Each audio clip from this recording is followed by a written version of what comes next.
Welcome to another episode of Bird Gang Nation Sports Talk. I'm your host, Bird Gang 31. And today we got a very special guest from Philly Insider, Mr. Hunter Doyle. How you doing today, my guy? Hey, appreciate you having me on, man. I'm excited to talk some Eagles football. And I mean, hey, we're now that it's nighttime, basically one day away from training camp starting. So let's get into it, man. Oh yeah, man, I'm excited. Now I'm gonna actually have a lot of good news to talk about. You know what I'm saying? Pick the brains of everybody, see how they feel about our team and about our Sure. team. We definitely upgraded today. Signing Steven Nelson on the 1 year deal. What is your reactions? I mean, this was much needed. We did not address the cornerback position in the draft very well. We didn't really address it in free agency or any trades prior to this. Look, I mean, Steven Nelson, 28-year-old, coming off of a little bit of a rough 2020 season, but he's been a fairly dependable starting cornerback over the past few years. Even his 2020 performance is a lot better than what we have. I mean, this is a guy who has had a sub 60 completion percentage against the past 3 years. He's a guy who didn't allow any touchdowns in 2019. He went toe to toe with Jarvis Landry and Odell Beckham twice a year. I mean, this guy's a legit player. He's a player in this league, and he can start at corner. And we had no answer on the outside, and it also allows Avonte Maddox to move back into the slot where he will hopefully look a lot more comfortable. And a lot of these guys, it just benefits them as a whole because you're putting a lot of guys in there who in that cornerback mix who maybe weren't ready to start this year. Because I think some guys there's a balance between throwing guys into the fire, but also making sure they don't lose their confidence. Like Michael Jacquet, I think we pulled him way too late in that Dallas game last year after his confidence had kind of already been lost. And he's a guy who has pretty tough mental game, but it's things like that you just appreciate by having a solid number two corner who will at the least go out there all 16 games. He's also a guy. He's only missed 2 games out of the past 3 years, so he's going to stay on the field.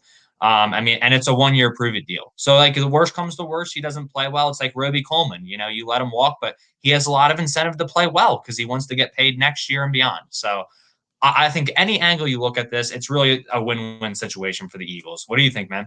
Yeah, I agree, man. I agree. He wasn't my first choice, but I'm glad he's on the team. You know what I'm saying? I'm Right. tired of hearing all the Eagles not going to be good because of the second CB spot. Even though I think our secondary was already upgraded and is definitely better, Yep. with Harris and the rest of the pieces they picked up. But Mm-hmm. yeah, I wouldn't have mind either way. You know what I'm saying? I wouldn't have mind seeing go ahead and throw the rookie out there. You know what I'm saying? Cause just because he was a fourth rounder doesn't mean that he couldn't start it. You know what I'm saying? And did a decent Yeah. job. Got a new Avante did it his rookie year.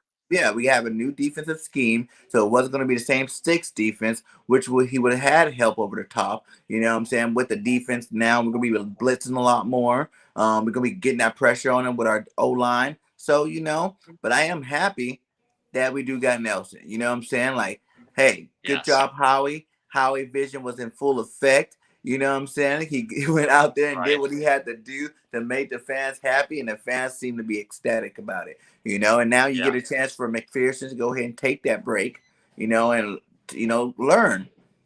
I'm pretty sure he's gonna get into some games. You know what I'm saying? Like he's gonna probably get some Yeah, PT. definitely.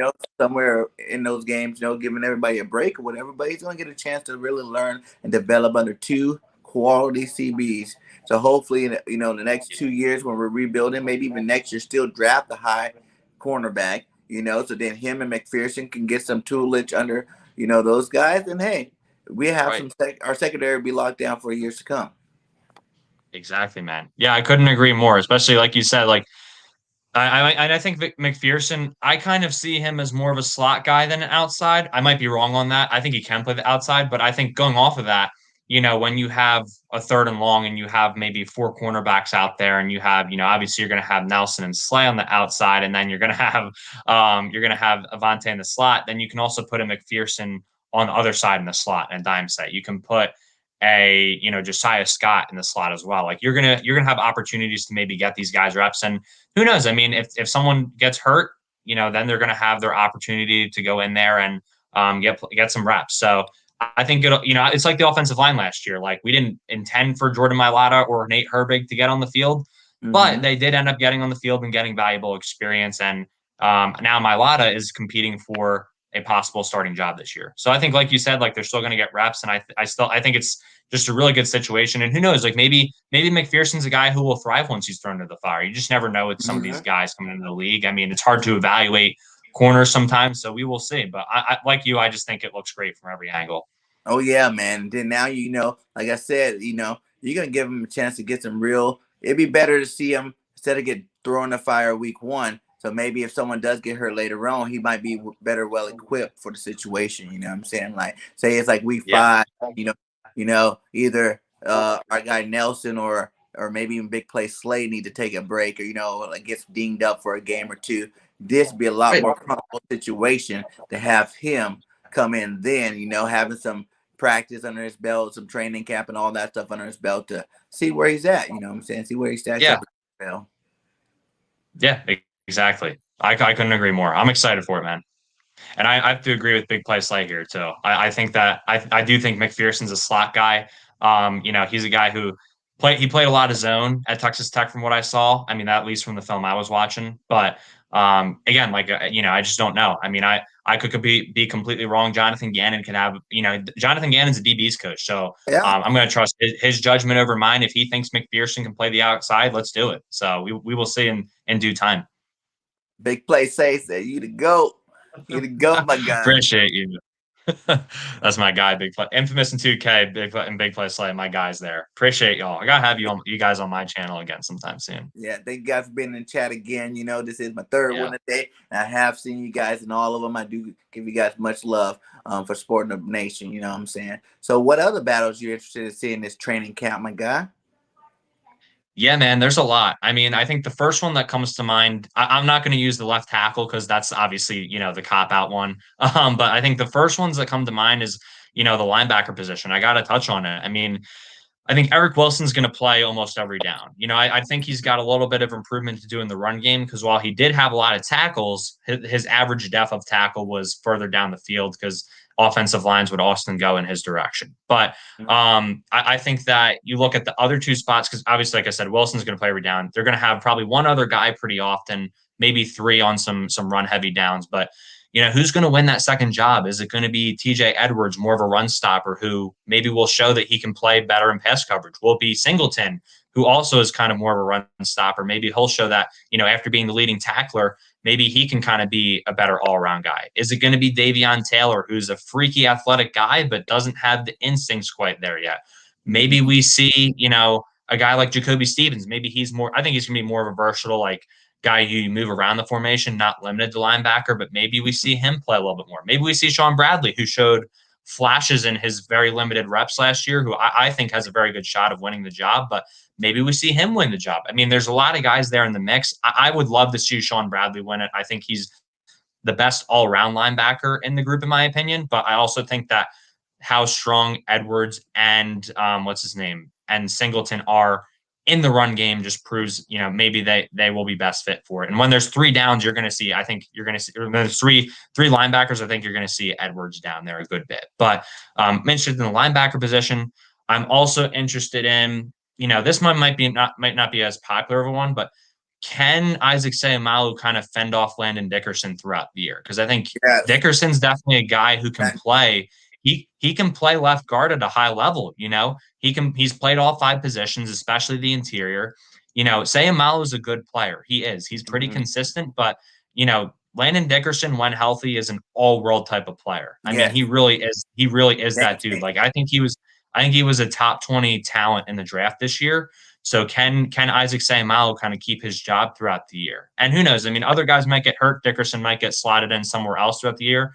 But, I think Seumalo has definitely got some pressure on him now. And then, other than that, I mean, I'm kind of looking to who's going to get the final wide receiver spot. Like, are we going to keep six? If we keep five, who's going to get that spot? Because I think you got Devontae, Rager, I think are both locks, right? I think Fulgham's going to make the roster. We'll see what his role is. I think Ward, just has to make it off of consistency and reliability on third downs and in the red zone. It's hard to replace a backup like that who's kind of like that Jason Avant type, maybe not to the same extent as Jason Avant, but, he's just got that experience. And then, obviously you've got Quez, who I think Quez could be a role player. I think Johnny Hightower is a very good route runner, but, his hands and ball tracking need to improve a little bit, being able to hold on to the ball through traffic. So, Is John Hightower going to make the cut? It doesn't sound like Jay Jaw is going to make the roster this year. We shall see. I mean, who knows?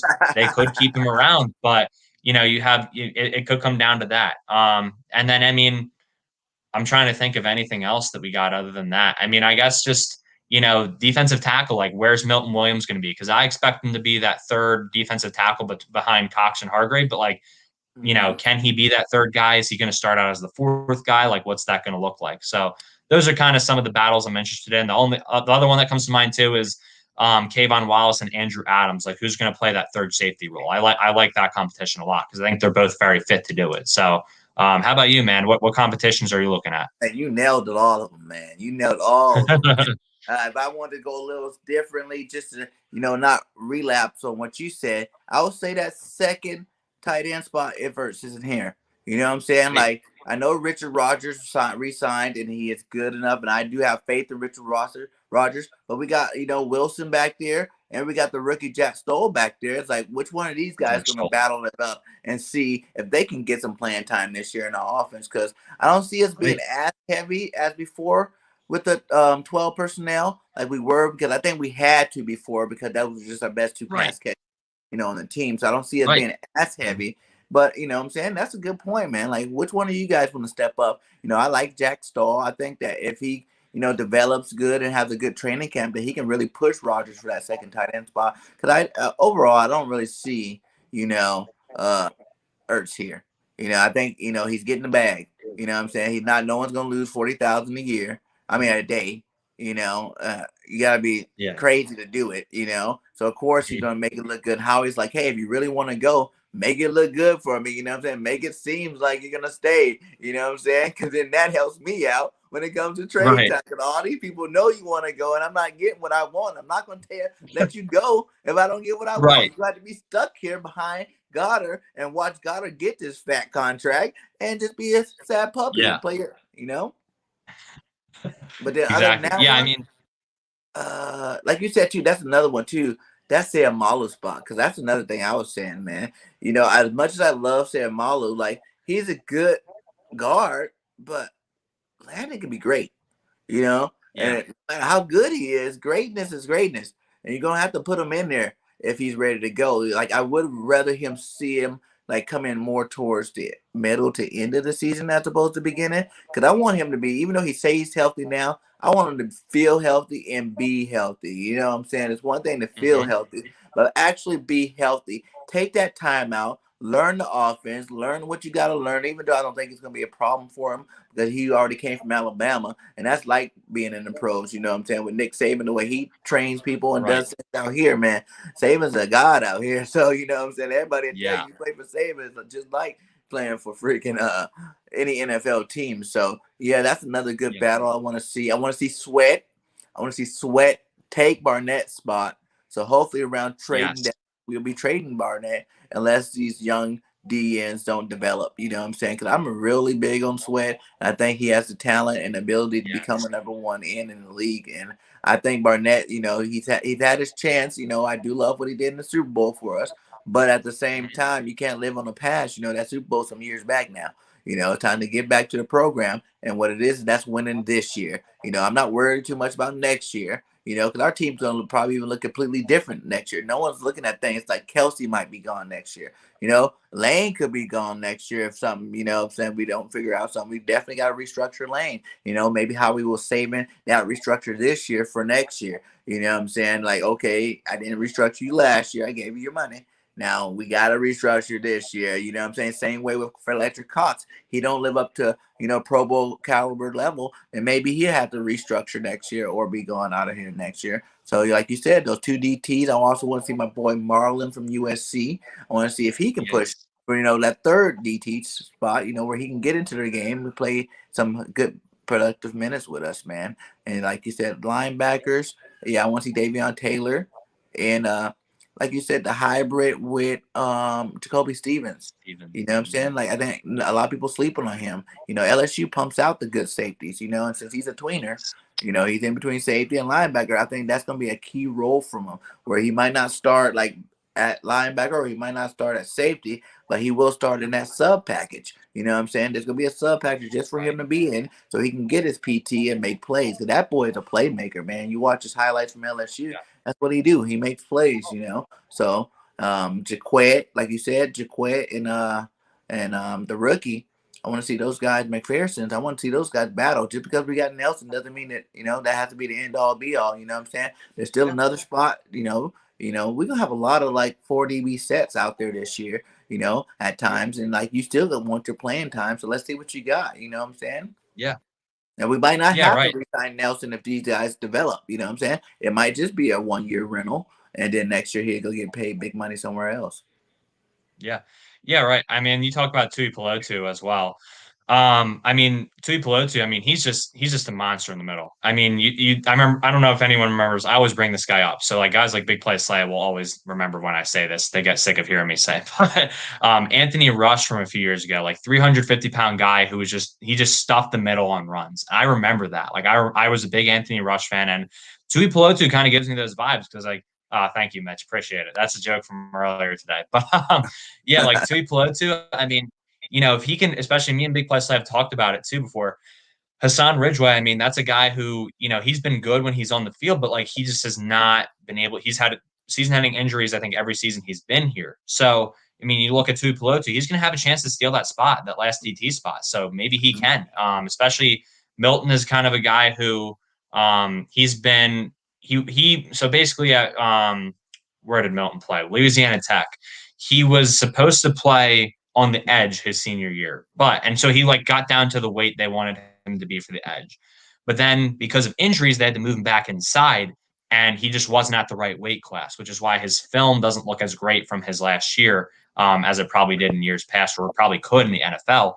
So maybe he's a guy who maybe the Eagles use him at both spots a little bit, and maybe they keep 5 DTs instead. Who knows? They do like to rotate their defensive ends inside as well, so maybe they'll just keep 4. But we'll see. And I like how you touch on Jacoby Stevens as well, man. Like I think a lot of people are just excited to see this dude play because, again, like you said, there's just a lot of sub packages you can use him in. I mean, I think he's a guy like him and Kayvon Wallace kind of strike me in a similar sense. I don't want to say they're the same player because I think they have different skill sets, but Yeah. Stevens is a guy who I think he's another one of those Swiss Army knives, like you said. Like he can blitz, he can play in the box if you need him to, he can play back deep, he can play the slot if you need him to, and we're probably going to have that third linebacker in the box. We're going to have probably play the slot a little bit too. He just gives you a lot of options. You don't have to take him off the field as much as you would to some, especially like you see quarterbacks like Aaron Rodgers out there, other quarterbacks.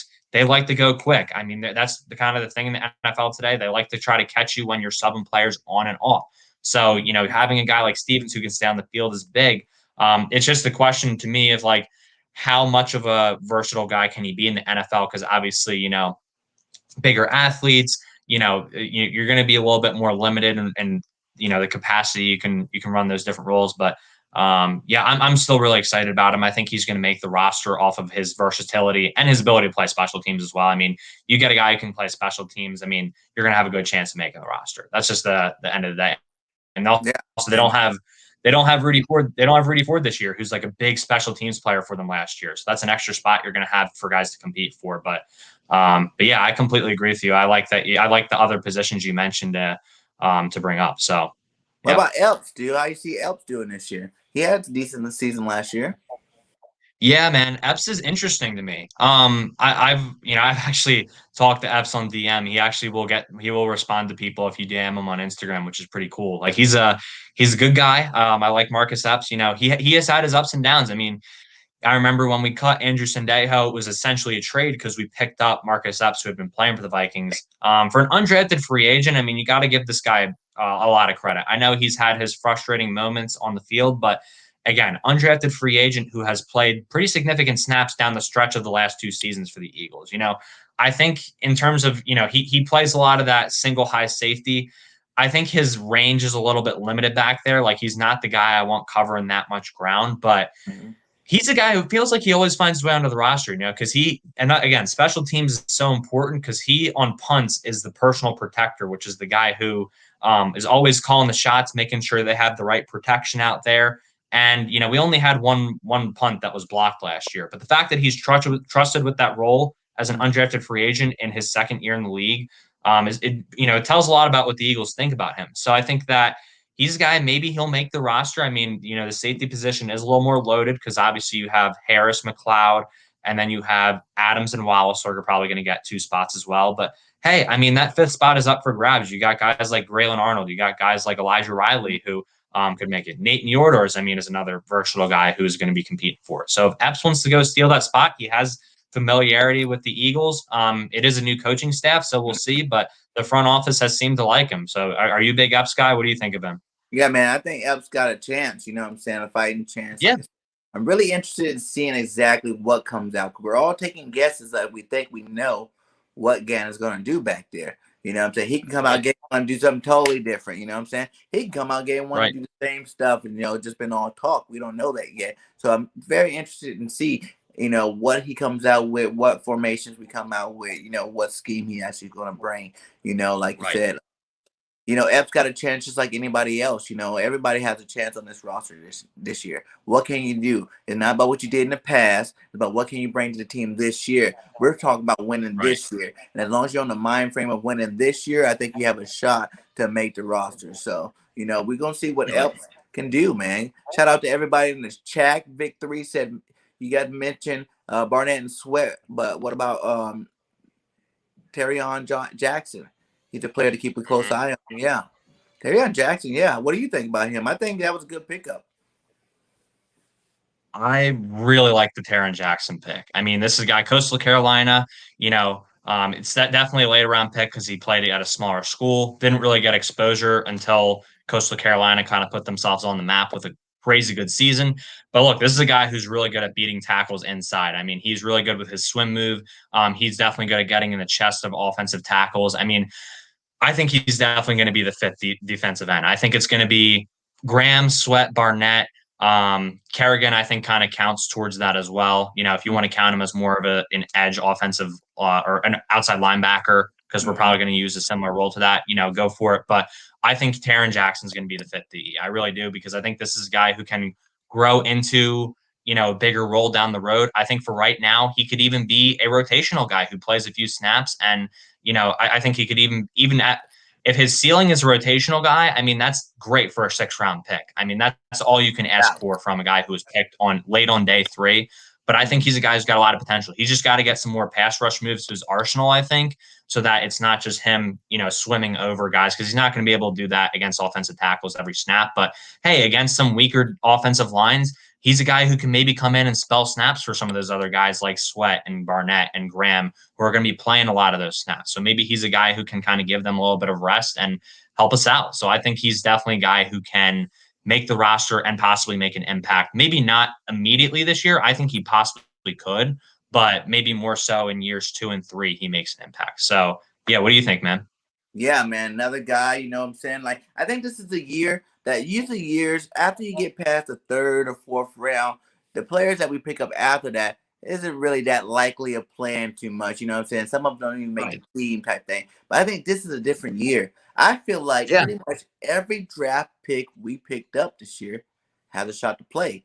And it's not just because of the new coaching staff. These are just talented players. You know what I'm saying? They have special skill sets. I would like to see Jackson get a little bit bigger, stronger, to fill out his body a little bit more, to bring more force off that edge. But like I said, from the highlights I did see from him, he does his thing, does his job pretty good. So, hopefully he can, what I'm saying, get a little bit stronger now, hit that weight room a little bit harder, what I'm saying, but then learn Right. from these guys. You got BG, what I'm saying, you got Kerrigan in the room, you got Barnett in the room, you got Sweat in the room. These are all veteran guys that can teach you a lot and, step your game up. Plus, Rocker is a great defensive line coach, and I think that's really going to make all their games step up this year, compared to the past. So I'm looking forward to seeing what they can do, man. Yeah. Phillies, what up? He said, y'all think Steven Nelson will add wins? Oh, yeah. I had us at 12 Yeah. and 5 already, so I was pretty high. You know what I'm saying? But I added another win with the Steven Nelson pickup because I said 12 and 5 without picking up nobody. You know what I'm saying? I think our Mhm. team was very that talented this year. I think we have the possibility to be 12 and 5, but Steven Nelson definitely got another one. So I'm going 13 and 4, baby. 13 and 4. Let's What go. about you, Let's Big go. Doyle? I had them at around 7 or 8 wins, just because I'm a little bit skeptical. I want to keep my expectations low before the season starts. I like it that way because it's a pleasant surprise, and they play best when everyone underestimates them. So Mhm. I was telling my friend today, like, I think this can push us from, at least in my view, I think it pushes us from like a retool type of year to maybe competing for the division or wild card spot, because the division's still awful. I mean, it still is at the end of the day. Mhm. And again, wild card, the Bears made it with a very poor record. I think the Bears were 8-8 and they got the last spot last year. We can definitely match that. So I have them with Steven Nelson. I think they could go 9-8, maybe 10-7 this year. Ooh, there you go. I like the double digits. I feel like, anybody looking at our roster should know in the schedule itself, like besides we say the two big ones, Kansas City and Tampa Bay, who else do you look at and go, oh my God, we're gonna lose to those guys? You know what I'm saying? The Saints don't have Drew Brees. Now, I was on with Corey Simon. Corey thinks that Jameis Winston is good enough to, really get some wins. And I agree, he's gonna get some wins, but he doesn't scare me Mhm. enough to think we're going to lose to him. Even with Drew Brees, Mhm. one of the greatest quarterbacks of all time, we always took it to the end with him. You know what I'm saying? And then last year we even beat him, even though he didn't play last year. But the other games, like last minute field goals, they win type heartbreakers. You know what I'm saying? But that's with Drew Right. Brees. So you telling me if Drew is not on the team, we better stomp that ass. You know what I'm saying? Like Yeah, for real. right. You know Right. what I'm saying? Like Yeah. I'm not scared of freaking San Francisco with their awesome defenses they got. Either quarterback, you can play either one of them. Atlanta, you got rid of Julio. Julio was the Eagle killer. You know what I'm saying? Like, Julio Mhm. was the guy that always had big games against us. Really is a good, and Cal Pitts is good too. But I'm not on the whole Cal Pitts bandwagon to the point. I'm not saying he's not going to be good his rookie year, but I'm just saying he's Mhm. not going to be elite. You know what I'm saying? Like I Mhm. don't see the eliteness exactly like everybody else do. Like I don't think he's a generational talent. I think he's gonna be a good tight end and do what he's asked to do, in that offense. He's gonna have to without Julio there. You know what I'm saying? You got some shoes to fill when you talk about Julio Jones. So, like the rest of the roster, there's not, the cowgirl sucks still. I don't think that's like the whole like most players go down after they get that big contract. He just got paid and he's coming off an injury and they're on hard knocks. So I really see a very bad Yeah. season for the Cowgirls this year, man. They got everything going against them. The only thing that can make it worse is if one of their players get on the cover of Madden. you know Yeah. Right. what I'm saying? Like Oh so man. I mean, going off of that too, this team, I was talking to someone about it. They I think they have the potential to compete in every game. Like while I have my concerns about them, I think every game is going to be fairly close. oh yeah.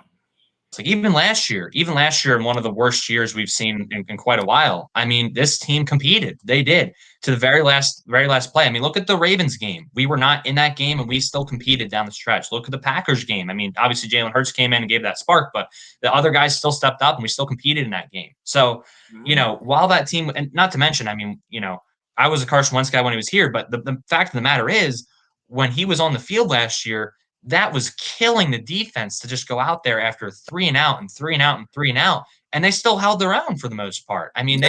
they held, and they really tried to bend but not break. It just was, it just compounded the issues when they were getting thrown back out on the field because we couldn't win the time of possession battle. But Yeah.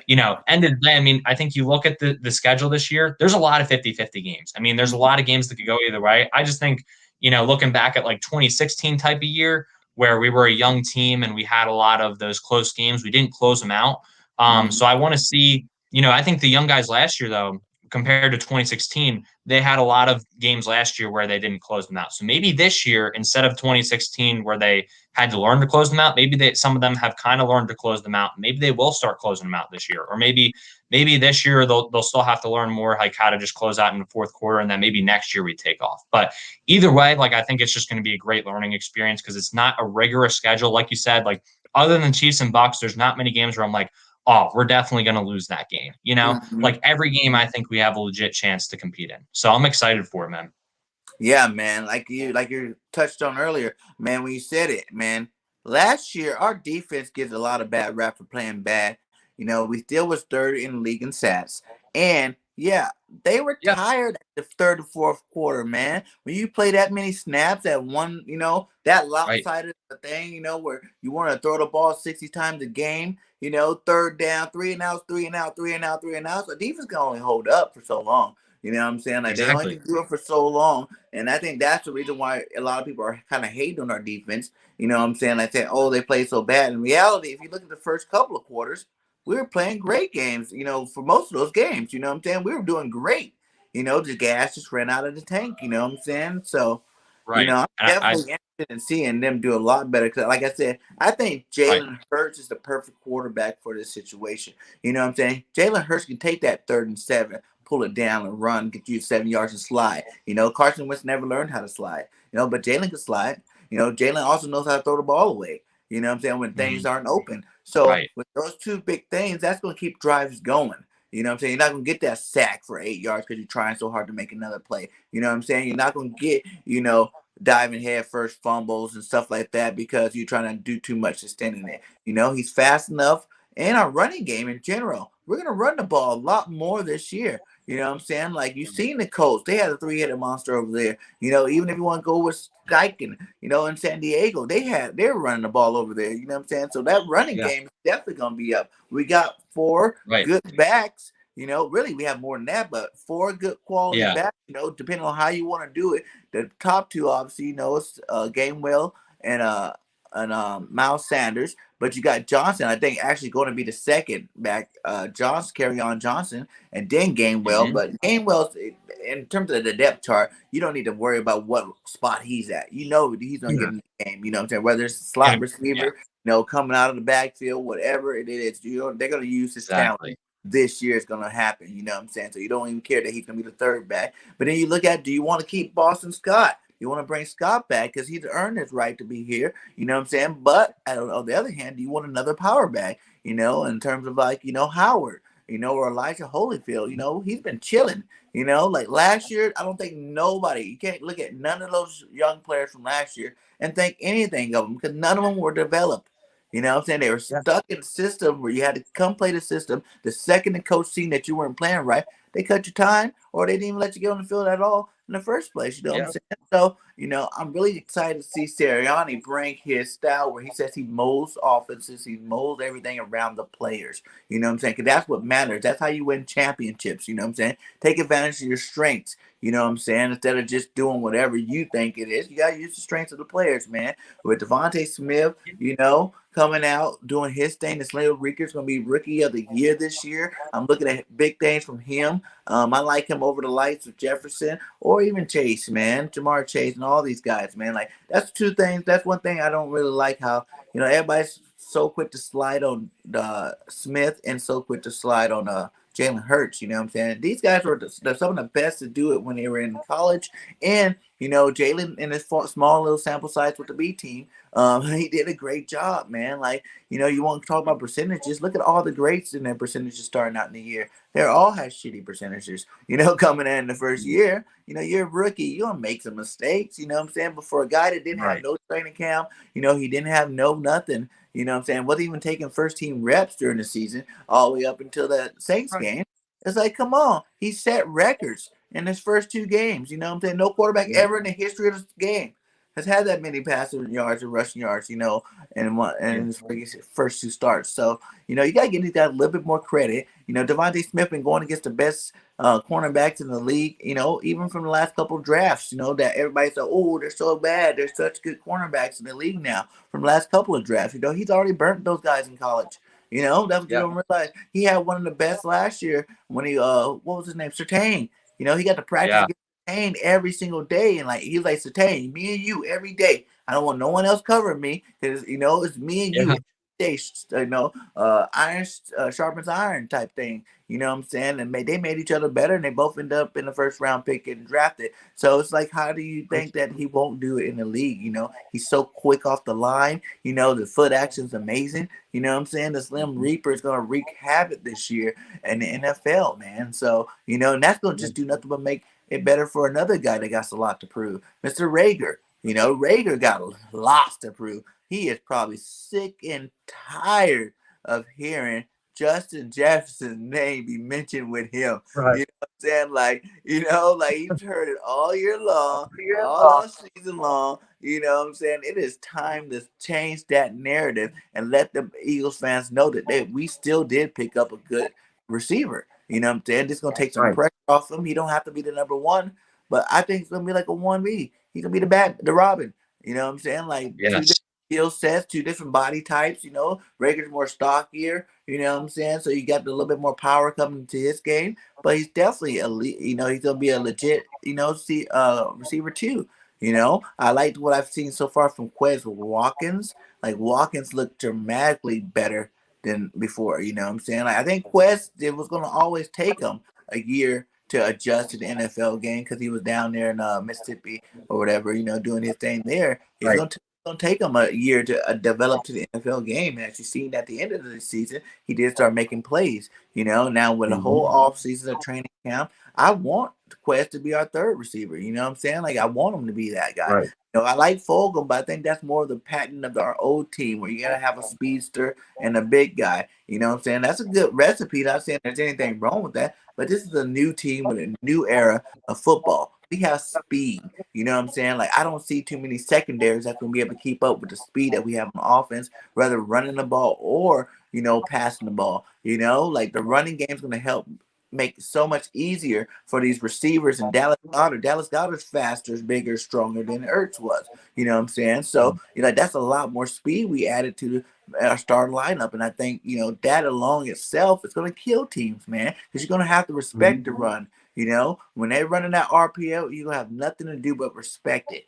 Like, because if Yeah. not, Miles going to take 70, 80 yards on you just like that. You seen him do it last year. You know what I'm saying? Like, the only reason why Right. Miles' name is dropped so far down that running back list is because he didn't get the ball enough. You know what I'm saying? We were doing the pass setup pass ratio last year, and that never works for anybody if you're thinking of anybody that wins in the football games. You know what I'm saying? So I think this year running the rock, you're gonna really get to see the real Miles Sanders. The Miles Sanders everybody was expecting to see last year. You definitely Yeah. have a chance to see him this year. I can see him getting like 20 touches, you know what I'm saying, a game. And with that, man, he's gonna have a lot of yards. He was confident enough to say, "Hey, we got 17 games. Who said I can't get to 2,000 yards rushing?" You know what I'm saying? I like the Yeah. mindset, and I think if anybody, he definitely one of the guys that can do it. Right. Yeah. And I mean, you talk about the balanced attack too that you kind of noted at. I mean, I think the Browns game last year is the perfect example of what this new coaching staff is going to bring because the first drive of that Browns game, it was all Miles Sanders and Boston Scott. They were just running, running, running, and they get down to the goal line and they get to the 5 yard line, I think it was, and Miles Sanders fumbles.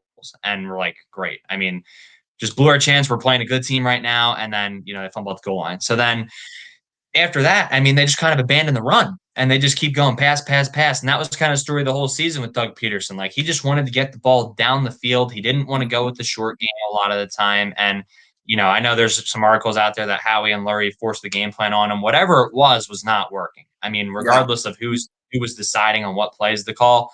Because I know there were times where he would say, well, what's his name? Scangarello called this drive. And there were too many chefs in the kitchen, period. But Mhm. you look at that.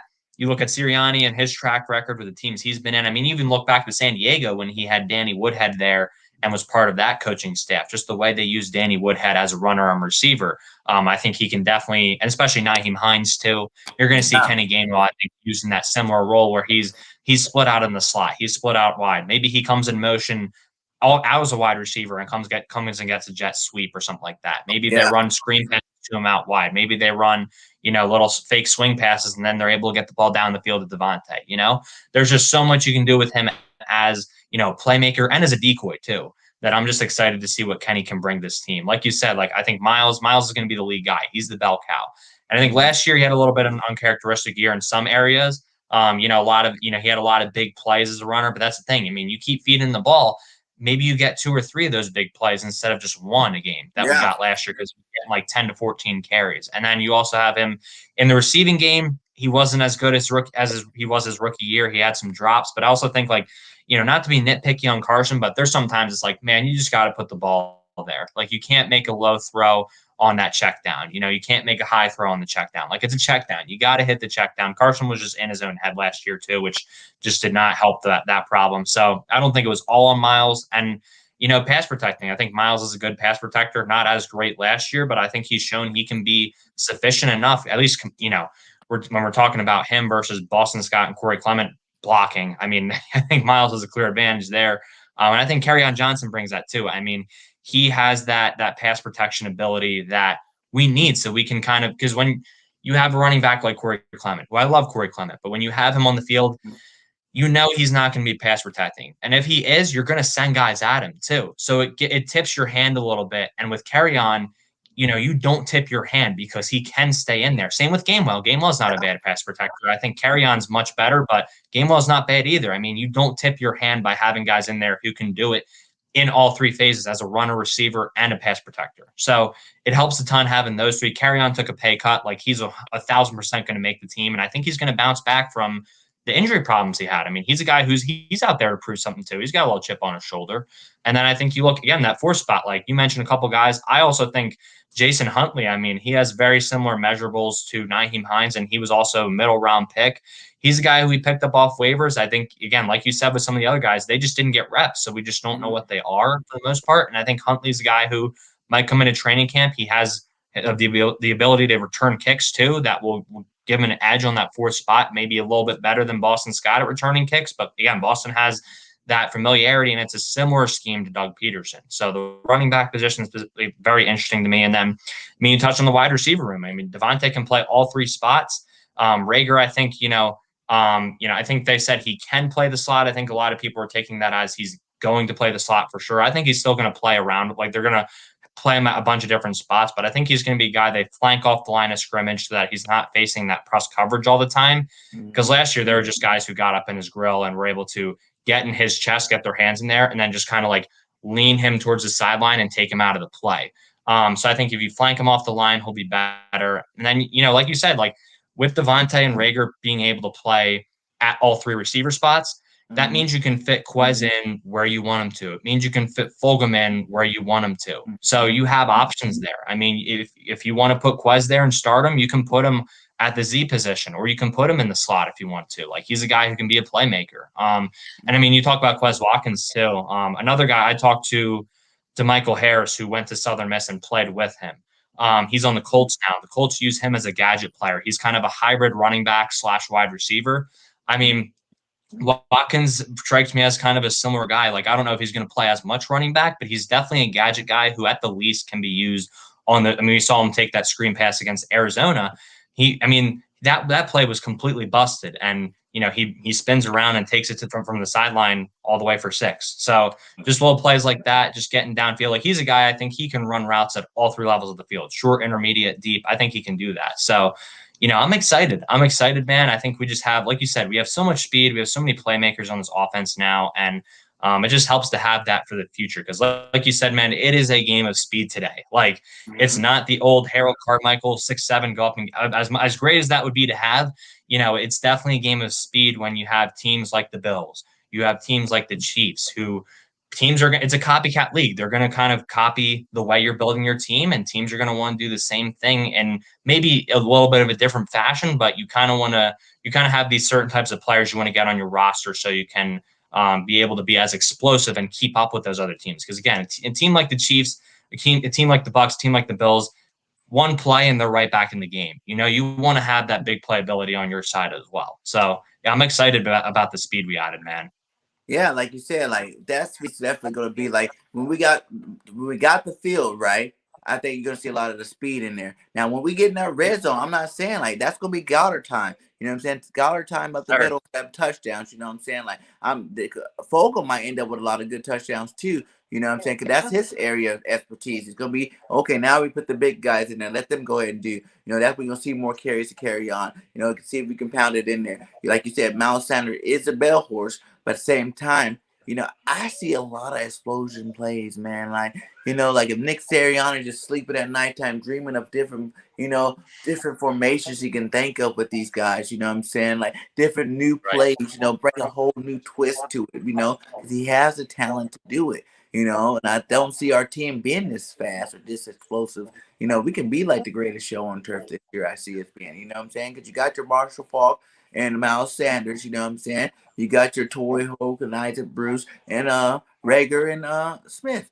You know what I'm saying? The younger versions of them, But then, like you said, you got some other players back there. I would like to see even Killings get on some returning this year. You know what I'm saying? If he doesn't make the team, that back end of that running back spot's going to be a really big, one of those guys going to be on another team next year playing some ball. You know what I'm saying?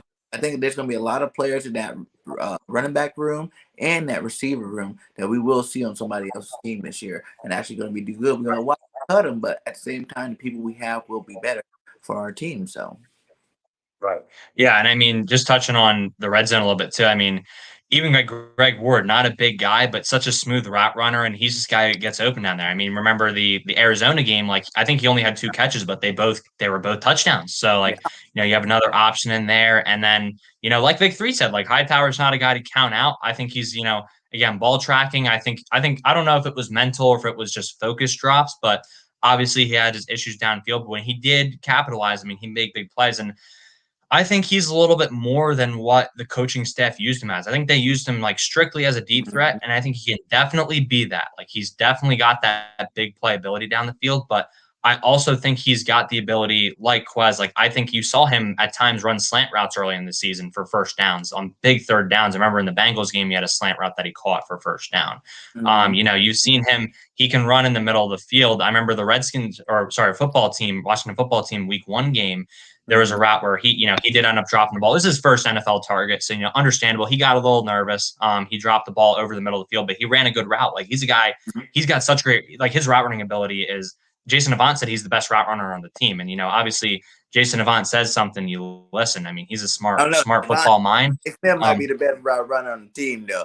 I won't go as far as saying that, but yeah. But like you touched on that, man, Hightower. That's the reason why, as much as I do love, Ward, if these guys are in practice doing what they're supposed to do, that could be the odd man out just off of principle. Like Ward was one of the best receivers on our team due to the situation of the receivers on our team.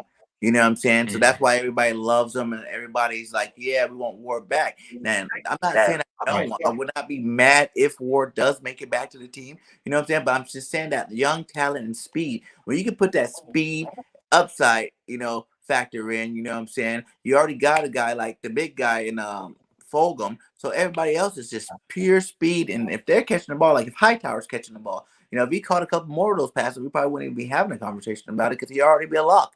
You know what I'm saying? Right. But like you said, he was getting wide open on these plays. You know what I'm saying? Yes. Some passes were not the best, but still, he definitely should have caught a lot more of them. And like I said, it was his rookie year, man. Like rookie mistakes. Everybody was playing shitty last year. Like it was just like it was a domino effect. Yeah. The lines left, and once the line left, Carson started seeing ghosts because he kept getting hit. Once Carson starts getting hit, he's throwing the ball. He can't even make a dump off past nobody. You know what I'm saying? So to expect him to throw an ball downfield was just ridiculous. So I go, you haven't even seen the best even from Hurts. Hurts hasn't even been playing with this line he's about to play with this year. You know what I'm saying? Imagine how good he's going to be this year with time and protection. Most good quarterbacks, it's not just their skill level, it's just having the confidence back there in that pocket. You know what I'm saying? Like, think of how many good first-round draft pick quarterbacks ended up sucking because they never had a line. And remember David Carr's year of all the years in the Texans, he just kept getting destroyed. And after you get destroyed for a whole season, your confidence is shot. You know what I'm saying? You probably don't think you can do anything. You're always trying to get rid of the ball as fast as possible. Another thing I think happened with Carson was after the Super Bowl, he was trying to win a Super Bowl on every pass. You know what I'm saying? After that, like, okay, sometimes he had that little check that he should have went to, but he tried to go deep again, because he was just trying to make the play. He wanted to try to win over the fans again. He never had to do that. You know what I'm saying? The Eagles showed their love behind him by giving him that $30 million a year. Like that's love. That's one of the highest quarterbacks in the league. That was all the love you should have needed. You shouldn't have mattered if we would have paid, David Carr or something to come in here and be your backup. Yeah. You know what I'm saying? You shouldn't even give a damn about it. Like, all right, what up, Carr? How you doing? We're gonna do this year. I'm the starter, you the backup. As long as you know that, it's all good. Let's grind. You know what I'm saying? But no, he waited got mad about Jalen Hurts coming, and like Jalen Hurts, that was just the smartest business move ever. You seen how much money we were giving Foles? You Right. seen how much money we were giving old McCown? You know what I'm saying? Like these are millions and Right. millions of dollars for a backup position that we're hoping don't even get on the field. You know what I'm saying? Like we Right. know he could get on the field, but we really don't want to be spending that kind of money there, especially after giving Carson all that money. When these quarterbacks get Right. these big contracts, that's cuts into every other position on the team. So that was the smartest play. Jalen Hurts was a first round talent that got dropped in the second round. You know what I'm saying? He was a Heisman Trophy finalist, and that was a smart move. So he should never did that. He was mentally broken by the time he left our team, and I think this year he probably going to definitely bounce back with the Colts. I can see him having a good year now. He's back home with Frank Wright. You know what I'm saying? I kind of want us to trade Zach over there. Let Zach go get some love over there with the boys. You know what I'm saying? Like they got some good Right. young, Right. but at the same time, they're not as good as Zach Ertz in his prime. They're not as good as Zach Ertz can be. So it's like that'd be cool to see him over there playing with him. Hey, if you want to throw us over Rhodes, maybe you know, you can throw us over Rhodes. Maybe a linebacker or something. Whatever. Just give us another fifth round pick or something. So we can get something back from it. But just getting that cap relief. You know what I'm saying? Like everybody predicts us having like what 45 million next year. But then you look at if we can get rid of Ertz contract and we get rid of Barnett contract if he doesn't live up to it. Like, hey, it's a proven year. Barnett might come out and Yeah. start balling right off the jump. Just tell everybody, hey, Yeah. back up off me. I am the man that y'all wanted me to be. It just took me a Hmm. while to get there. Like that's what happened with Brandon Graham. You see how everybody loved Brandon Graham now. But I remember when Brandon Graham was about to get cut off the team. You know what I'm saying? Like everybody like, man, Brandon ain't did nothing. His first 4 or 5 years in the league. Like, what are you doing, Graham? Like you're supposed to be this first Right.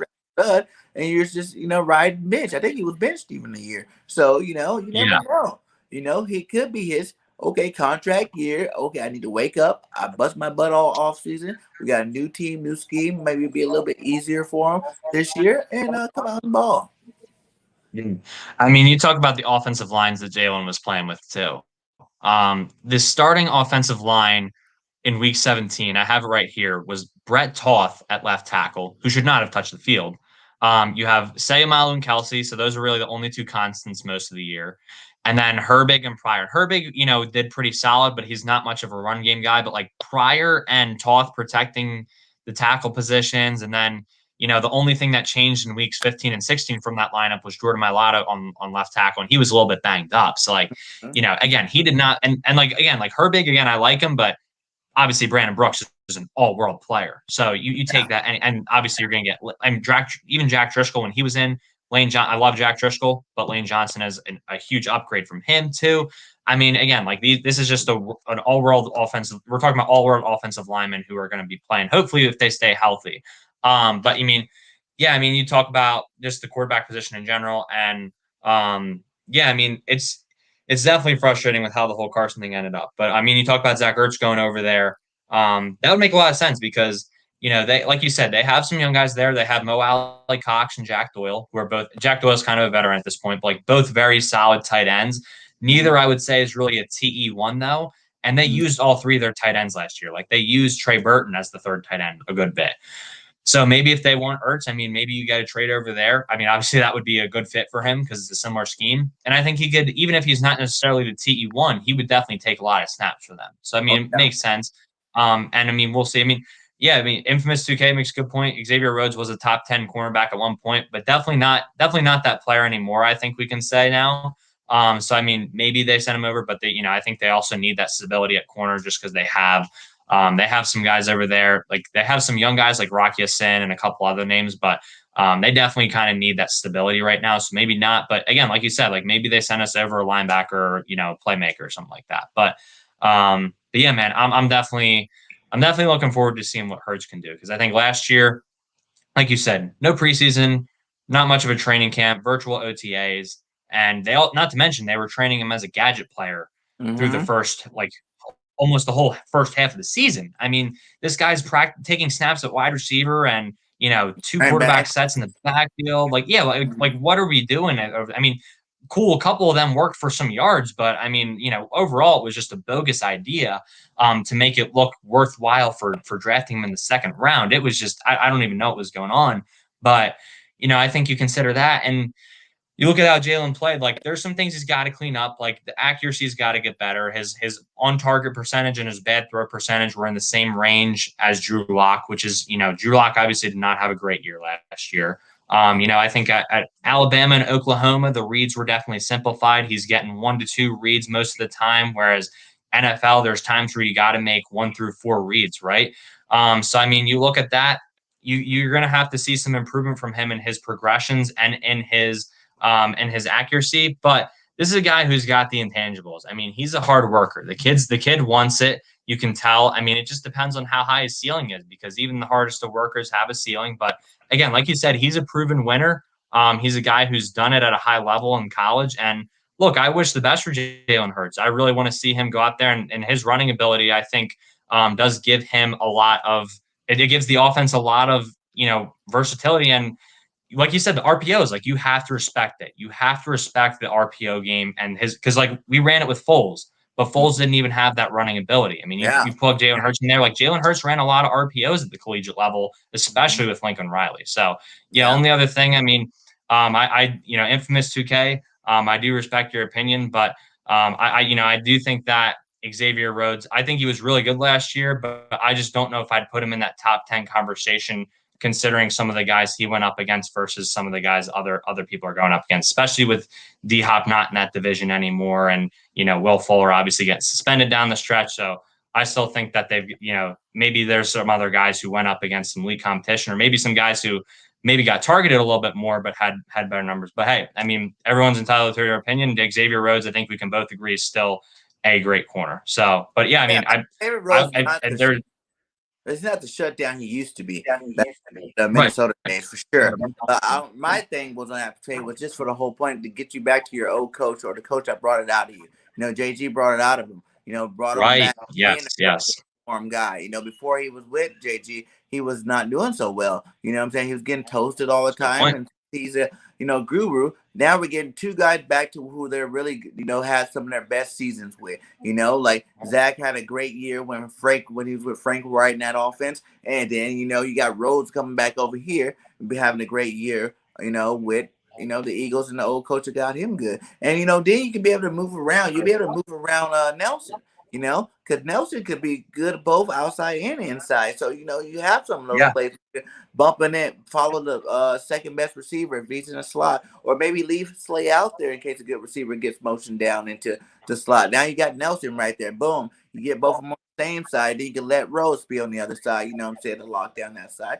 And overall will make our overall room a lot better, So he's at the back end of his career for sure. But I think he would be a good depth piece. And like I said, you're giving away Zach Ertz. You get him off the team to a place he'll want to be. And both sides win on that situation. You can't just look at Xavier's 1 year last year and, think that he would get a trade off that be made off of just that 1 year. They're going to look at his last couple of years and be like, okay, he played a good year. But at the same time, he's not, top 10 value. So it's not like we asking for a first round or second round or something like that to get him in a trade or something like that. So, yeah. Definitely. No, I completely agree. And just to clear up too on Infamous 2K's point, like, I still want to clarify too, like I totally agree that Xavier Rhodes is still a top-notch corner in the league. Like he is, and there's a reason why the Colts brought him in there, like you said, with JG. I mean, it always comes back to JG and Mike Zimmer's scheme and how that works. And it's why we signed Harris and Wilson, because and they're only on 1 year deals. Because I think a big part of that too is that Jonathan Gannon's been such a quick riser in the coaching industry too, that he's going to be a guy who he could end up, if his defense performs well, I mean, he could get a head coaching offer down the road.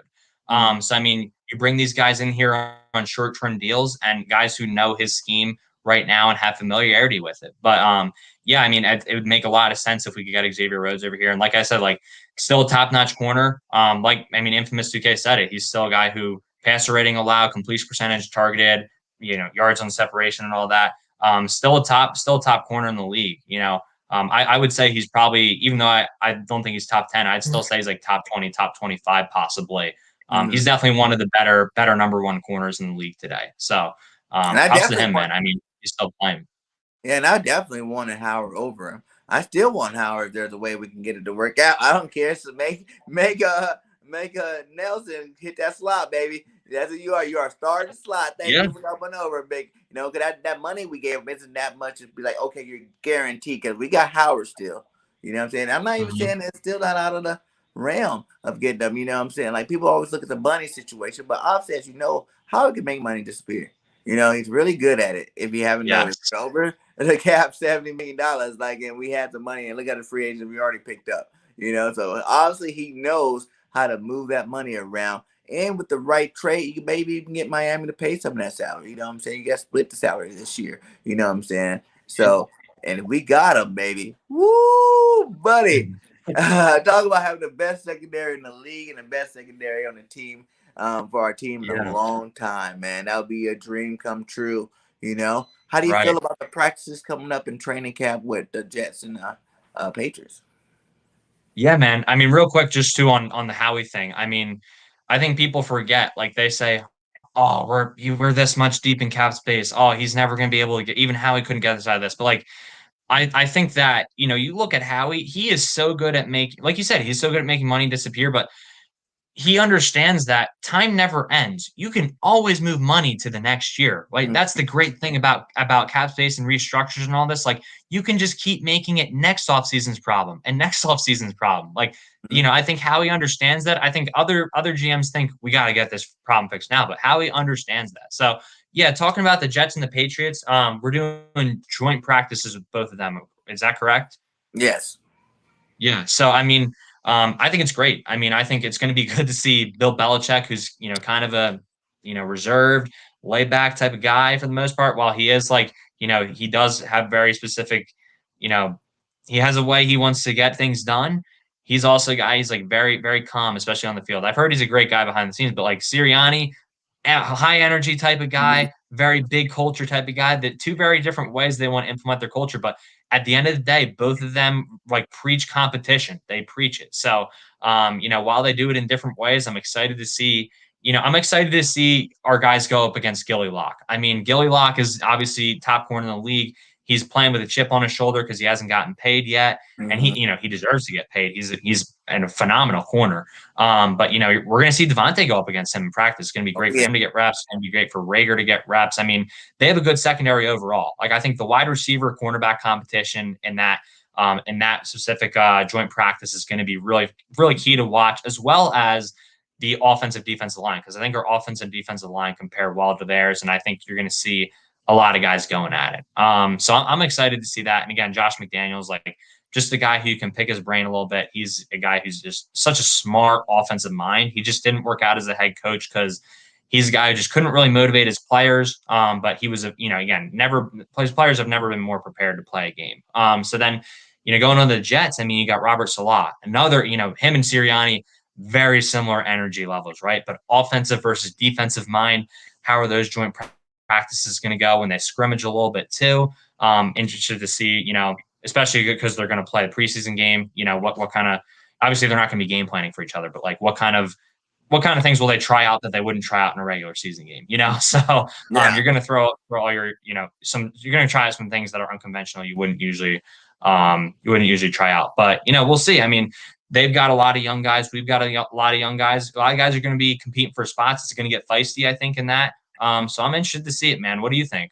Yeah, same thing. I think Howie might still have his Howie vision on.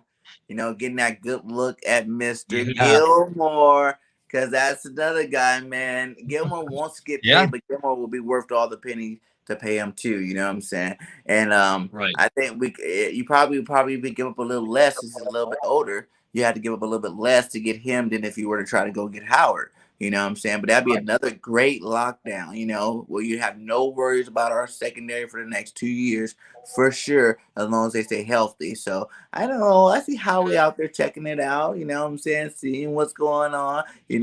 Everybody kind of figured that it could happen, but he likes to surprise us. That's what I love about Howie. Howie will wait till the last minute and then bust it on you. Be like, bam, I did it. And you're like, yeah, Howie, good job, my guy. You know? And then, like you said, it'd be great to pick Belichick. JG, go talk to Belichick. Maybe get some fine tweaks to his defense. You know what I'm saying? Because Belichick, man, like he's a great coach, man. He's definitely one of the best of all time to ever Yes. do it, man. Like everybody wants to give Tom Brady the love, but I think it's more love goes to Belichick. I'll say it would be a I 60 agree. split, maybe even 60-35. You know what I'm saying? 65-35. Because what Belichick did, man, was great. You know, he showed he could do it without Tom that year. Tom got hurt for the season, and he still won 11 games. You know what I'm saying? Like what he does, you know, he builds great defenses. He has great schemes. He's always coming with something new. He's not scared to change. You know what I'm saying? Like Belichick changed his offense over and over and over again. You know what I'm saying? Changed the team's defense and whatever you want to. They go back and forth from 3-4 to 4-3s. You know, depending on personnel. And see, if you want to have longevity in the league, you got to be able to change. You know, I think that was Dougie P's biggest problem. He thought after he won the Super Bowl so fast that his stuff was gold. You know what I'm saying? This is what we're running. This is how we're gonna do it, and that's it. You know, you can't tell me nothing. I just won a Super Bowl. You guys never had a Super Bowl, and I won it. So now I need all you guys to bow down and understand that I have the best playbook ever. And that wasn't the case because everybody gets figured out after a year or two in the league if you're not evolving and Right. becoming a better play caller and doing different things. Andy had to learn that the hard way. You know what I'm saying? And then he finally got to the point where he started letting other offensive coordinators call plays. And guess what? He took a step back to take a step forward. Now he got a Super Bowl ring behind his belt. So you got to look at the things, man. Coaching is like one of them things where in players in general, you just got to always be willing to accept new things, new ideas, new coaching ways, new, practice habits, new whatever it is to keep you, ahead of the game. And I think Sirianni being around him might give him a leg up, like he could just go around, pick the brain of Belichick, like you said, McDaniels, man, he's a good coordinator, man. Maybe he's not the best head coach, like you said, but he's a great coordinator. He thinks of amazing plays. He's very diverse in his play calling. And, getting those minds together, you might actually see some new things, maybe throw a couple of new wrinkles in there. Hell, we might even be looking at Harry. People forget he was a first round pick too. He's a Mm-hmm. first round pick, and they got him on the squad. He might be better than some of the guys. We don't know. They had Cam Newton throw the ball. I'm not a huge Cam Newton fan anymore. I think ever since Cam got weird, his his quarterback game kind of went Yeah. downhill. A little bit. In terms of throwing the ball and whatnot, he got a little weird, started dressing weird and acting weird. Yeah.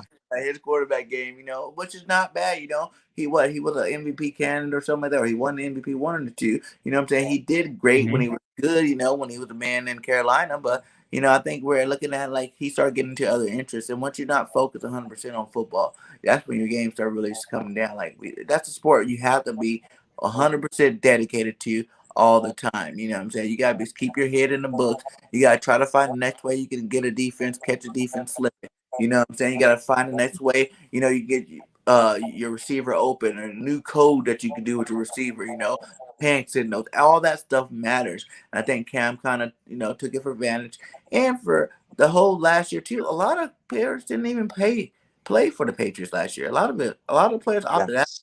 They were playing with a B team the whole year too. They still managed to win some games there. So, I'm looking forward to see in the other practice. I'm looking to see like what the Golden Boy Zach Wilson really is. Was he a one hit wonder? Because everybody's giving him all this praise. You know what I'm saying? Like, oh, I would have him over Hurts any day. I'll have him over. Man, the boy only had 1 year at BYU, and Yeah. he's like Mhm. explosive. Like don't crown him yet. The only one you can say out of the draft Right. is the other Sunshine kid is what's his name from the Jags, Mr. Trevor Lawrence. Lawrence. And then he didn't have the greatest of seasons last year. He didn't play most of it due to COVID, but he didn't have the greatest of seasons last year either. So it's like to say that a lot of these young guys are better or whatever, it's like that's just ridiculous. They got to come in and show it just like Jalen has to show it. And I want to see what Zach Wilson can do. Does he have the arm talent everybody says? He got a nice receiver out there. They drafted Elijah Moore, was it? I think it was Yes. like Yes. Very good slot receiver. yeah, and that's a very good slot receiver. Who they have on their team already? They already Anderson. Corey Um, Davis and Jamison Crowder. yeah, Carl Crowder's another good one. You know what I'm saying? So let's see Hmm. what the young Jets can do. Like let's see. They still got some good linebackers over there. I'm not sure who's on Right. the secondary anymore, but I'm pretty positive. We get a chance to see all of them. Whoever the Jets do have, we get to see what they got Yeah. this year. Right. They're going to be at the bottom of the list again, draft them first or second this year, or are they going to actually have some talent? So I'm excited to see what they've done. So Mhm. Yeah, I mean, and you talk about Peterson too with not changing his scheme. It really did feel like towards the end of his time that he just wanted to force players to fit the way he wanted to use the scheme. And it felt like, you know, we had Rager who he used on that little motion that Tyreek Hill does a lot. It's called an orbit return motion. It's kind of look like a bubble screamer. He comes back in the backfield and motions back out. But he used him on that a few times, but he only gave him the ball on it once. And if you're not going to give him the ball on it, he tried to use him as a decoy on it. People aren't gonna fall for the bait if you're not going to even give them the ball at any time. They're gonna sit back, and then if you throw it to them, they're gonna be ready. So you got to give him the ball and see what he can do in space on that, and then they'll come up, play a little bit more on it, and then you have more options down the field. So just one little tidbit on how I think that Peterson could have been better with his scheme, and also just taking shots downfield after Carson's struggling. It's like, why can't we get some quick reads here? Stuff like that Right. that I just didn't think was very, very smart of him as well. But like you said, like this league is always changing. The game of football is always changing. There's always going to be something new that you can pull, even if it's from a college playbook. We saw a lot of Oh, yeah. Lincoln Riley's plays pulled in that Jalen Hurts first start against the Saints, and they weren't ready for it. I mean, obviously, as teams get more film on, you're going to adjust, but then that's why you have a lot of different things you can go to. Like Sirianni said, the scheme is going to be multiple, and there's going to be times where Sirianni struggles with that, where he's going to have to come up with some new ideas and get creative. But like Peterson, I think the big thing with him was that he only came from the Andy Reid tree. I mean, you have Sirianni, he's coached in San Diego with that coaching staff. He coached in Kansas City in mid 2000s with 2009, 2010.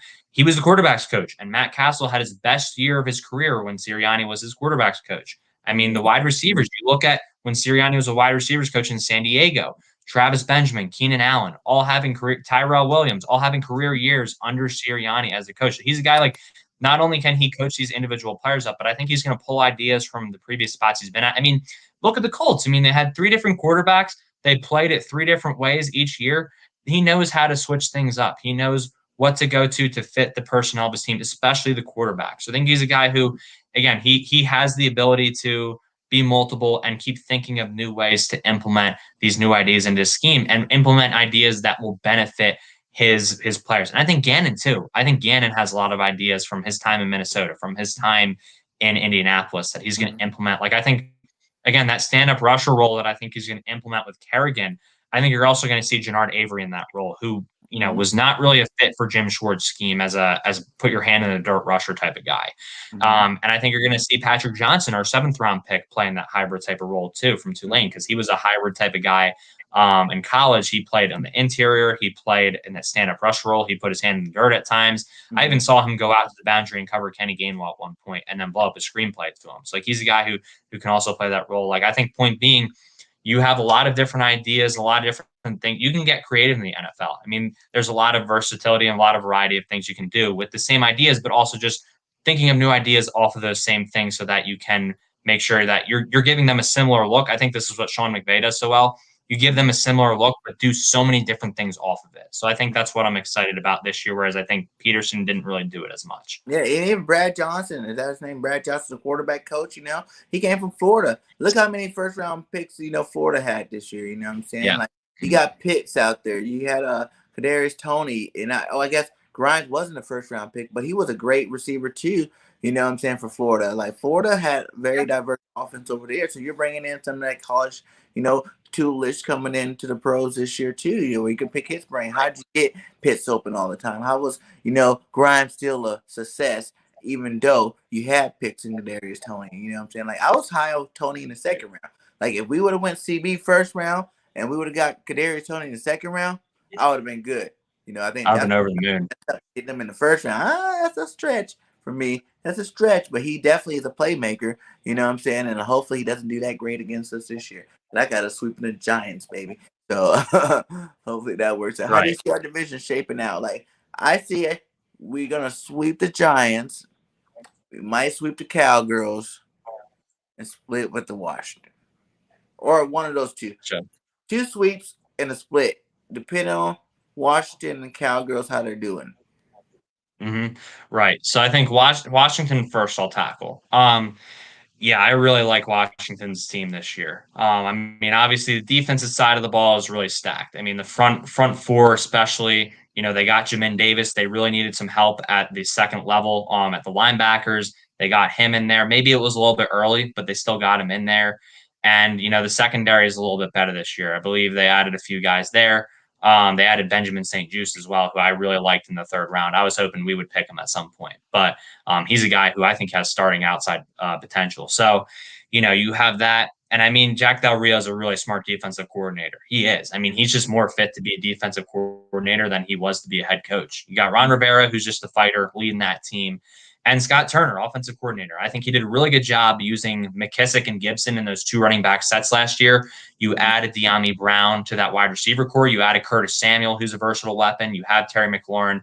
You have an offensive line who's not that bad. They had a really good year last year. I think it was more due to the fact that they were getting the ball out of the quarterback's hands quick, but you have weapons there now. You have Logan Thomas is still a really solid tight end who's developed for them. And Fitzmagic, it's just going to come down to, can Fitzmagic kind of tone his play style back a bit and not take so many risks and be able to take the throw that's there, right? And not make throws that take them out of the game, right? Because he's a guy who takes a little too many risks sometimes. But Washington, with their defense, if he just doesn't take too many risks and can just like make the throws they need him to make, they're going to win football games. So I think them split or they sweep us. I really do like their team this year. And then looking at New York, I mean, you look at them again, like starting off with the defense. Adoree Jackson, if he can stay healthy, that secondary is going to be really nice because you have him and Bradbury on the outside, and then you have Darnay Holmes in the slot, and then you have McKinney, who didn't play last year. He's going to play at safety spot. Logan Ryan's kind of your chess piece at safety. You can move around, and you've got Jabril Peppers back there too, who's really good as well. So then, you also got solid front four there, or front three, I guess, since it's a 3-4 defense. But you've got solid pass rush there. They really mix up the ways in which they send pressure. And you got Blake Martinez. The only question is who's going to play next to Blake Martinez. But I trust Patrick Graham. I mean, he's another guy. Like, I think he's the best defensive coordinator in the division as of right now, just based off of track record. I think he's a really good defensive coordinator. And, only question is really on the offense. Like, can the offensive line hold up? Because they did lose Kevin Zeitler. They don't have a ton of spots there. And then Danny Dimes. I mean, that's Danny everyone's, weakness. That's right. That's my copyright. His name is Danny Food. Right. Get your EBT card ready when Danny hits the field. Right. So, I mean, it comes down to what Danny can do. I mean, I know a lot of people hating on Danny. I'm not the biggest Danny guy, but I think you see on some throws last year towards the end of the year, his ball placement got better. I mean, he fit that ball in over Cravon LeBlanc to Golden Tate. That was a really beautiful throw. And then you also see times where he just makes poor decisions. But, again, like him, like I think like Washington, I don't think Daniel Jones has got to play on an MVP level, right? I don't think he does, but can he be good enough for the Giants? I think we split with the Giants. I think that's where I don't think they sweep us. I could see us sweeping them, but I think it would really take just us not having a lot of film on us and just them not being able to adjust, which I think Patrick Graham will adjust the second time around like he did last year. But that it really does come down to that. So I think we split with them. Dallas, I mean, I just hate Dallas. I mean, I hate New York and Washington too. I hate New York more than Washington, but Dallas, I just hate them. I mean, look, this team has had so much talent on the offensive side of the football. They have had 3-star receivers in the past. They have had solid tight ends who contribute. They've had Zeke Elliott, who, fun fact, last year was one of the worst pass protectors and was Zeke fumbles last year. And they've had Dak Prescott, who is now the most overpaid quarterback in the league, who he is able to come back once he goes 3 and out and then puts his defense back on the field, and that's 28-0. He plays well when the defense has got their ears pinned back. But he still makes throws where sometimes it's like, if you didn't throw that behind him, he might have been able to get more yards after a catch. If you didn't throw it too high, he would have been able to get more yards after catch. So it's like the quarterback affects yards after catch. And, I'm being biased right here. I just hate Dallas. Their offense is not as good as it's hyped up to be. And Kellen Moore, I think, draws up a lot of good concepts, but I don't think they execute. And then you look at their defense. Their defense, yes, did they improve it a little bit? They got Kelvin Joseph. They got a couple of, obviously, Micah Parsons is going to be a big piece of that defense. They still have D-Law. They still have some other good, solid guys, but their defensive interior is awful. It is awful. I think their linebackers are going to benefit from Dan Quinn. They can play more downhill versus last year. It was a lot of 2-gapping. But, I mean, their defense is just not that great. Their cornerbacks are young. They still got to learn and adjust to top-end talent. And did they add Malik Hooker? Yes, but they still don't really have a solid safety to pair with him, in my opinion. Like, this is not a team. They always underachieve. So Dallas, I think we could sweep them. I think Dallas, we usually split with them. I'm praying this can be the year that we sweep them, but realistically, I think we go 3-3 in this division. Maybe 2-4, maybe 4-2 if we can swing one game, or maybe if we swing one game the wrong way, and don't close it out. But every divisional game is going to be competitive. I mean, that's just the way it is. It's the way it's been Always been, yeah. almost every year of the division. So I'm trying to temper my expectations a little bit, but on game day, I'm going to be ready for us to go 6-0 Yeah. in division. And I So think definitely if we take them out the first game with Dallas, you know what I'm saying? That's when I'm really seeing the sweep.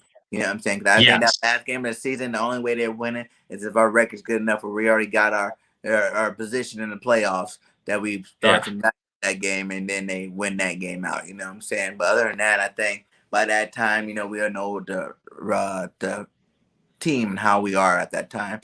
But yeah, I want right, to see the Cowgirls too. The Giants and the Cowgirls. Like Danny Stamps is really yes, to lose to him is really embarrassing. And they got all hyped and stuff, because they finally beat us. They don't even beat us often. They're yeah. not getting hyped about They anything. barely You they know what I'm saying? I think we beat them like almost every year the past. We Uh, lost them like 3 or 4 times the past however many years. yeah, man. And then like they acting all, but their chests is all puffed out because they mad that we stole Yeah, Devontae. They're mad that we didn't let them go to the playoffs, man. Come on, guys. Like now we're gonna show you why. This year we're gonna have a good team. It's gonna be ready to roll, and we're gonna run right right. over the Giants, baby. And like you said, like my deal with Washington is like, and like I said, that could have been the other one if we split with the Cowgirls or we split with Washington. But at the same time, to be honest, like my honest opinion, we can sweep the division. You know what I'm saying? That hasn't been done in a long time. And I think we're talented enough to do it. Like I think this, like Washington, even in that week 17, Jalen Hurts started out rough, but I think he scored 2 touchdowns before half, and if he would Yep. have finished playing the rest of that game, he probably could have won that game easily too, you know? Hmm. So, and that's Yeah. with that awesome line. And guess what? Kerrigan was a big part of that line. He played a third of the time and he had the same amount of sacks as Chase Young did. So it's like you took away Carrick and now he's on our team. You know what I'm saying? He brought his little sack making self over here to play 30% of our time and hopefully get the same amount of sacks. So that was a big piece to their defense. I think that no one's really talking about them losing. But like I said, they do have an awesome front. I ain't gonna lie still. Chase is I don't think he's generational talent either, like they say he is, but I do think he's great. He's good. You know what I'm saying? He definitely can be a pro bowler coming up if he continues to work hard and, do what he gotta do and put up the numbers. But that didn't really impress me last year. You're just generational talent, but the guy that has 30% of the snaps have the same amount of sacks as you. So you have to show me a little more than that, Mr. Chase. And so that's the reason why I think we can beat him. Like you said, inconsistency with magic. You know what I'm saying? Like some games he's great, some games he sucks. But I think there's more of those sucky games than there are of those great games. So I'm not really scared of none of them. Like that's the thing with the division. I'm not scared of none of them. Like you might say the defensive line is good on Washington, but our offensive line is great when they're healthy. Like we have a top tier, top three, if not number one, top three offensive line in the league. When they're all healthy, Mm. who else is really better than them? Not really no one that I can name up off the top of my head, Like there's some good offensive lines out there, but when they're all healthy, they're the best. And it's like no defense line, no matter how good you are, it's gonna get in there. The Giants don't got a defense line big enough to mess with our offensive line. You know what I'm saying? The Cowgirls don't have it. Their defense sucks. Like they suck. They've overpaid and they overdrafted a lot of these players that have not been panning out. Like you giving like all this money to Lawrence and all these guys. How many sacks these guys have? They're not leading the league in anything.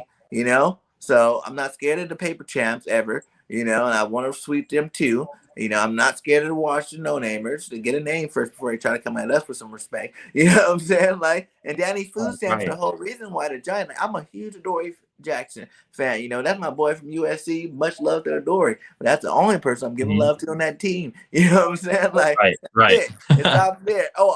And my other boy, Leonard Williams on the D line, the big cat. That's my He boy. has I developed. wanted both of those two guys on our team, to be honest. Like I did want them, and when they were getting in the free agency, I did want us to pick up both of them, but we didn't get either one of them. And it sucks that they had to go to that shitty team. But it is what it is. They gotta get a paycheck, and at least they're getting paid. But like, I wish them luck all the other games of the year except for against the Eagles.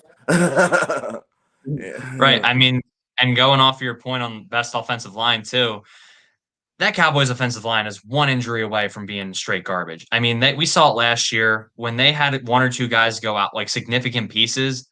They were torn down. I mean, that was a big part of obviously the backup quarterbacks did not play very well, but the offensive line couldn't protect them for more than a second. So you talk about that too.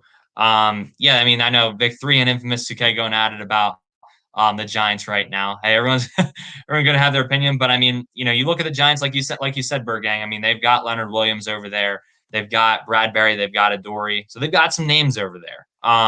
So we will see. I mean, the only thing I'm really, again, like I said, the only thing I'm concerned about on this defense is, who's going to play next to Blake Martinez. But, who knows? Maybe some of those young guys don't pan out. Like maybe McKinney isn't as good coming off the injury. Who knows? I mean, I think Patrick Graham's going to be able to overcome any deficiencies they have. But either way, I think, like you said, the overarching point, regardless of opinions, is that, we can beat these teams in the division, especially with this offensive line. If they're healthy, we can win a lot of football. Yeah, it all starts in the trenches. I mean, and we have some security at the cornerback position now that's going to make Steven Nelson's job easier if we have with that defensive front plays up to their potential.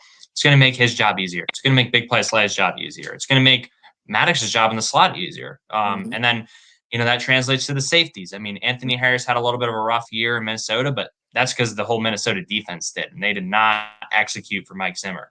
They just did not play well. And, you see when there's stability in front of Harris, he plays at a very high level. So, it all starts in the trenches. So, and we have the trenches, and, I think that's why we can compete.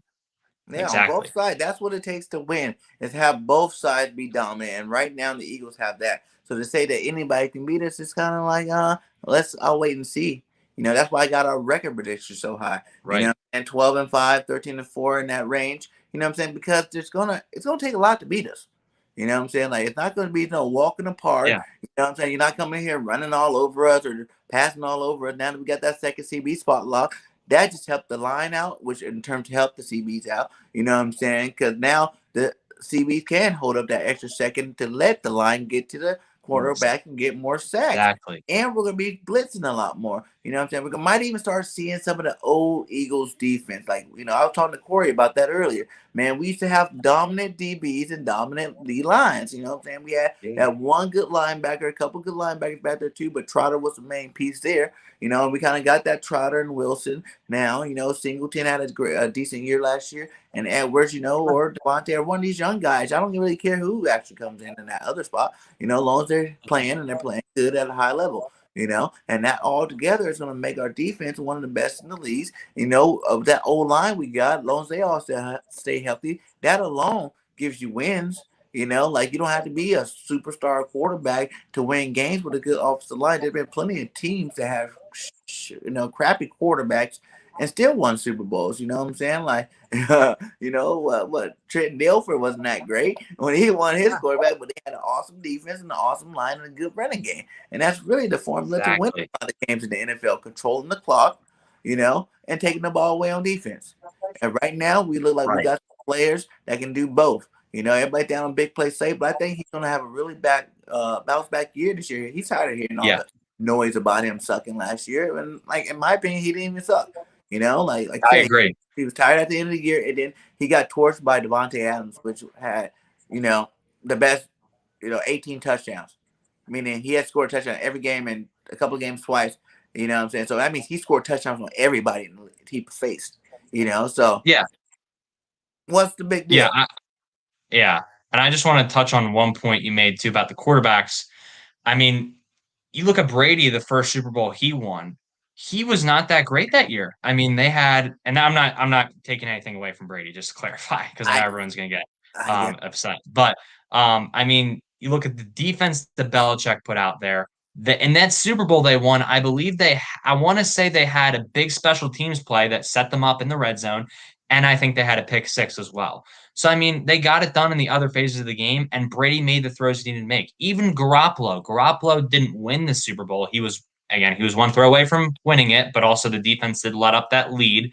You look at him, he wasn't even all that great. He threw the ball 7 times in the NFC Championship, but, and you also have Baker last year. Baker made the throws he needed to make because they had a good team around him. Now they filled some holes on defense. We'll see what Cleveland does this year.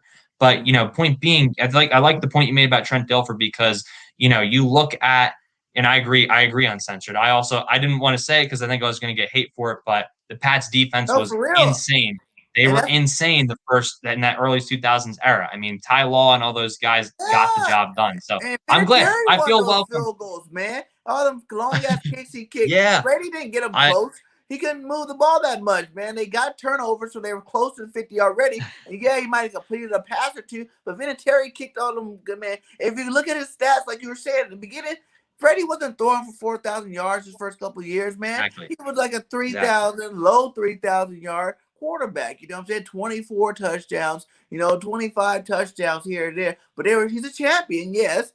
But like that's my point of whole, that's why I think Belichick's, 60% Brady, 40%, or even like 65-35. Like Tampa Bay. He had an all-star team. They picked up so many players. Tampa Bay was a good defense already, but look at all the players they picked up, and that's that team. You know what I'm saying? Antonio right, Brown, who's still a stud. Gronk, bringing Gronk over there, and they already had two good tight ends. Leonard Fournette right. magically gets released from the Jags. He was a Pro Bowl type running back, man, and he put him with Jones. They had an awesome backfield together. And like he Right, didn't have as much pressure, and he even sucked in the beginning of the season too. Like he wasn't doing that great when they first started out hot. No one thought that Tampa right, Bay was going to be the Super Bowl winning champions. Early in the season the way they were playing. But they right. all got hot at the Yeah, right time. But when you got an all-star cast, baby, it's gonna happen. yeah, and I feel welcome here now because I thought everyone was going to hate on me for criticizing Brady for his first few years, but I feel welcome in a very Brady hater zone right now. So thank you Yeah. guys. Um, but also, I mean, I want to touch on Infamous DK's point as well. I mean, yes, the past couple years offenses have dominated, but look, a couple years ago, you had that Rams Patriots Super Bowl. That was all defensive. I mean, you had the Legion of Boom with Seattle. That was a defensive team, and they did put up points in the Super Bowls, but that one against the Patriots was a low scoring game for the most part. You had Denver who won the Super Bowl. Peyton Manning was not good that year. I mean, obviously the Eagles Super Bowl, but like it changes from year to year. Like every Super Bowl is won and lost in different ways. And let's not take away the Buccaneers defense found a way after losing 2 times to the Saints. Todd Bowles found a way to scheme it up against the Saints. He found a way. And yes, the offensive line was depleted for Mahomes, but Andy Reid also had a game plan out there where it was clear they were looking to take shots down the field, and the Bucs played a lot of cover 4 to take away those deep throws. They put a lot of safeties back there. They had a lot of too high looks to take away those deep throws. Instead of the first time, they were going out there in man coverage against Tyreek Hill, which you just can't do and expect to win football games, right? They tried to stick to their plan, but Todd Bowles was able to scheme it up. So I think that, defense can still win championships. Maybe not every year it does. Maybe like some years there are offensive powerhouses like the Bills and like the Chiefs, but, the Bills still have a really good defense that is able to limit a lot of teams. Defense is still a big part of the game today. So I still think you can win Super Bowls with defenses these days, especially again, looking at Todd Bowles and the way he schemed it up was why Mahomes was running out there because the Chiefs came out there looking to take shots down the field, and it takes more time to get it down there, and you have to be more patient and probably not the best game plan when you have a depleted offensive line. So I also want to give Todd Bowles credit for the way he Oh schemed it up. yeah, man. He seen the blood, man. He went straight for it. He attacked it rough, and you seen the former MVP running for his life the whole game. Like he was praying that somebody got open fast. Like it totally Yeah. disrupted the whole thing. Even with our offensive line being hurt for all them games. That's why our thank you, our offensive line was even healthy. If you only changed that one aspect of our team last year, you put all the offensive linemen back on the team and healthy, our record's way more wins than 4 games. You know what I'm saying? We might Yeah. only be a 6-win game team or a 7-win team the way Carson was playing, but at the same time, we would have been a lot more, better. And it's like your lines. That's why I think people are sleeping on us. We have top 3 on both sides, Mm-hmm. offense and defense. We got top. What other defense line better? You could have said Mm-hmm. Washington last year, but you can't say that again this year. You know what I'm saying? Like I think we took one of their pieces that was tilted the tail more on our side. You know what I'm saying? Because we did add Kerrigan to it. You know what I'm saying? That pass rush off the end. And then no one else. Giants and Cowgirls don't have a line like that. And then Mm-hmm. offensively, the same thing. What other line? Who Yeah. else got a better line than us on the offense, man? And now this year we Yeah. actually got depth for letting those players play, letting Herbert play, letting Diller or Malalata, whichever one's not starting, play, letting Tough play, letting Jack Driscoll until he got hurt. He was looking really good. It wasn't looking so bad. He started looking really good after he got that rookie rust off of him. He started looking like he Right. belonged here in the NFL. So now you get an off season where he's healed up. He's gonna be out there at training camp, learning the ropes. Getting a little bit better, sharpening his skills. I wouldn't be so bad if he had to come in for 2 or 3 games, like a guy like Driscoll. You know what I'm saying? I wouldn't be mad if Mr. Dillard loses the battle, but he has to come in for 2 or 3 games and Mailata gets hurt. We actually got financial now. If Sam Malo or one of the interior lines man gets hurt, Brooks or Sam Malo, I wouldn't be mad at all to see Landon Dickerson come in the game and do what Yeah, he wants right. to like to do. So like we protected ourselves big time now, and I feel like this is going to be the year you see the offense really, really explode and hit the scene good. Yeah. And not to steer away from the conversation again, but I do like this conversation me and Infamous are having right now because he's bringing up a lot of good points. But I mean, even you look at the Chiefs and 49ers Super Bowl, I mean, that was very defensive for the most part until kind of the fourth quarter where the Chiefs exploded, right? I mean, the 49ers defense kept them in that game for the most part. The Chiefs defense even did a good job, I would say. But talking about QBs, I mean, like Goff not being in the Super Bowl, Garoppolo was just in it a couple years ago. I mean, yes, this past year it was Brady and Mahomes, but Manning was not that good in his year again. And I know it's 6 years ago, but we're still talking about this kind of era right now and seeing the trend can flip from year to year. I mean, I wouldn't just limit it to just this era being all offensive because you still do have a lot of good defensive teams that can go Oh yeah, far in the playoffs. And I mean, again, even in that Rams one, like the Rams defense limited Tom Brady. They just couldn't contain Edelman when they got fatigued towards the end of the game, too. So I think you still see a lot of that defensive trend. I still think that, you're going to see it's just going to depend on the year. I mean, every year, I mean, deep, both sides of the ball are still important. But yeah, like you said, man, offensive line, I mean, Dickerson coming in, I wouldn't mind that at all if that happens. I mean, you yeah. got some depth there. Like you said, we got Driscoll who can play that right tackle and right guard. He can play some right guard if you need him to. You've got Mailata and Diller competing at left tackle. Or Mailata can play right tackle. Maybe he plays some left guard in the future too, because he's a guy. I mean, he's a mauler. He would be really good on the interior if he can learn it. You've got Kelsey. I mean, even there's a guy Luke Jariga who I was talking about who was our highest paid undrafted free agent from 2020. A lot of people think that he would have been the seventh round pick if it wasn't Casey Toohill that year. He's got a lot of really good technique. He's very fundamentally sound, and he's just an undersized guy. I mean, he's very undersized, so he was a guy who that's why he kind of fell in the draft, and he also played at Western Michigan. But hey, I mean, Kelsey played at Cincinnati. That wasn't a big school. He was undersized. Right. Maybe Jariga can make the roster. Even if he doesn't, he can be a practice squad guy. They used him in 6 offensive line sets last year too at times. So maybe he's a guy who can contribute. But yes, the Chiefs did score 31 points. It is 31 points at the end of the day. But point being, I mean, the defense still played a big part in it because they limited the Chiefs for most of that. And then there was a turning point in that game. But, I think it's still fair to say that game was very defensive for the most part. So the defense is still a big part of the Super Bowl these days. And I mean, again, you just look at the playoffs too. I mean, there's a lot of it just depends game to game. It depends on the teams, and there's a lot of defensive games. So, I mean, I still think that's a big part of the game. But hey, everyone's got their opinion. But I still think in the era you see a lot of good defensive Super Bowl teams, a lot of good defensive contenders these days. So yeah, those are the only 2 points I really had to wrap up those two conversations. What about with next year? Say next year, Kels do leave. Kels is out of here. Mhm. Do you want Dickerson starting center day one, or would you rather move Sam Mahler to center? Because that was the Eagles' plan to do with him the whole time. But once Kels leave, move Sam Mahler to center and replace him at guard. So would you want that? Because you imagine those two big guys, Mailata and Dickerson on one side, then you got Lane and Brooks on the other side, and then put Sam Mahler in the middle? Or do you think it'd be smarter to keep them at center and leave the line the way it is? Yeah, I mean, so you're talking about moving Sam Mao to center, right? Yeah. That's just that. So yeah, that's always been an interesting conversation for me because you look at, Sam Mao is the guy who when they drafted him here, he was always thought of as a guy who they were going to try to move to center. But I feel like he's so comfortable at left guard at this point.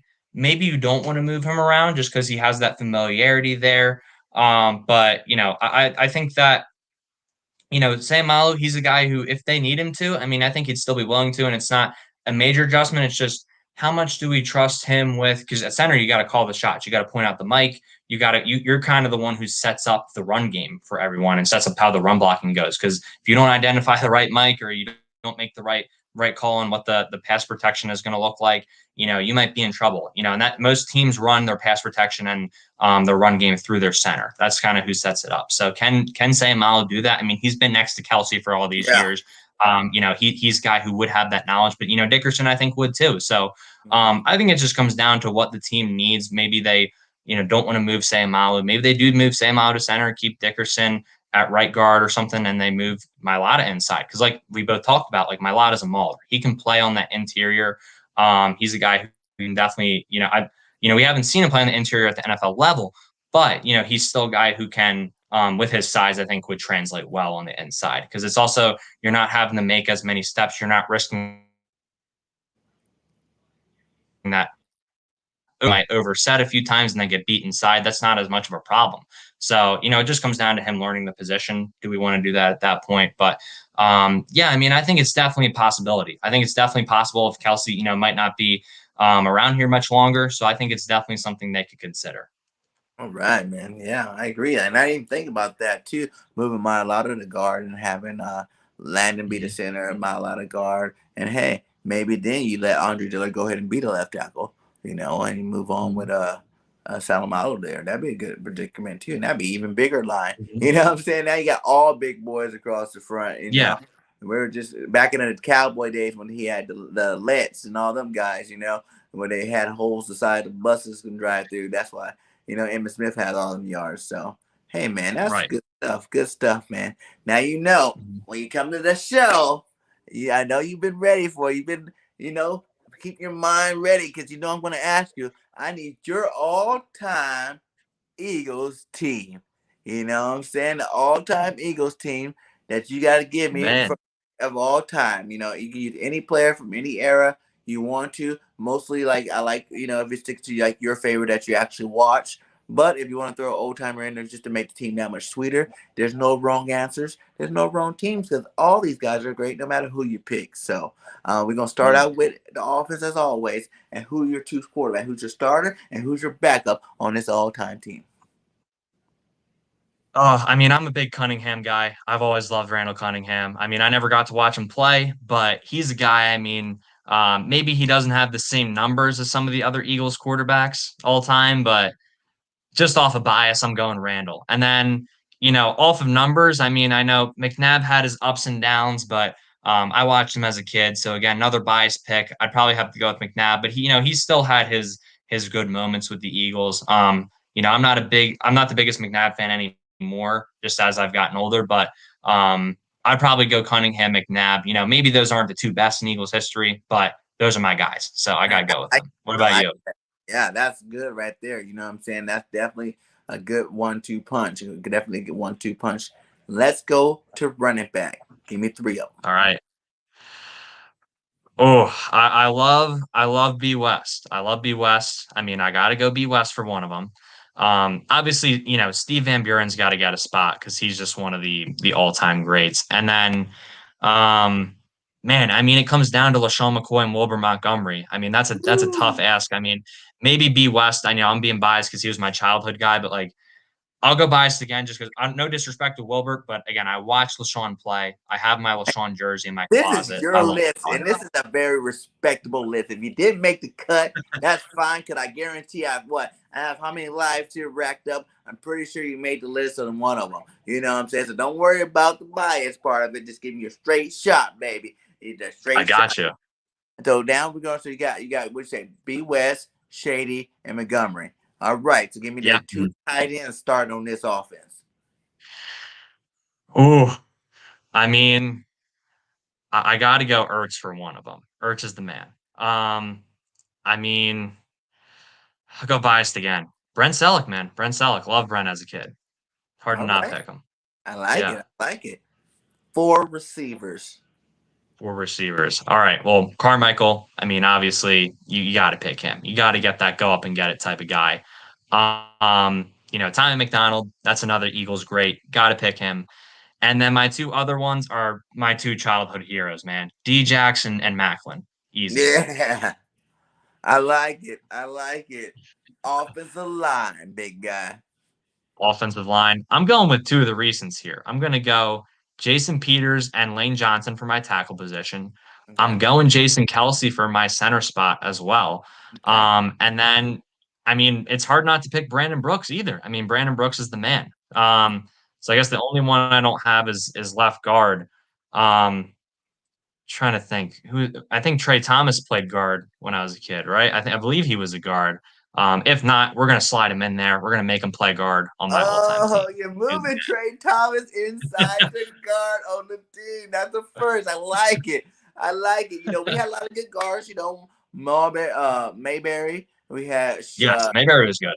Sean Andrews was good for us. Evan Mathis Mm. was good for us. Oh, I got one. I got one. John Runyon. I'll go with my guy John Runyon. John Runyon, yeah, he played tackle and guard for us too. Yeah, and Todd Herman, yes, sir. He's another good one. Yeah, I like it. So you're gonna move it. So you're gonna go with Todd. Yeah, Todd was the man. He caught a TD pass.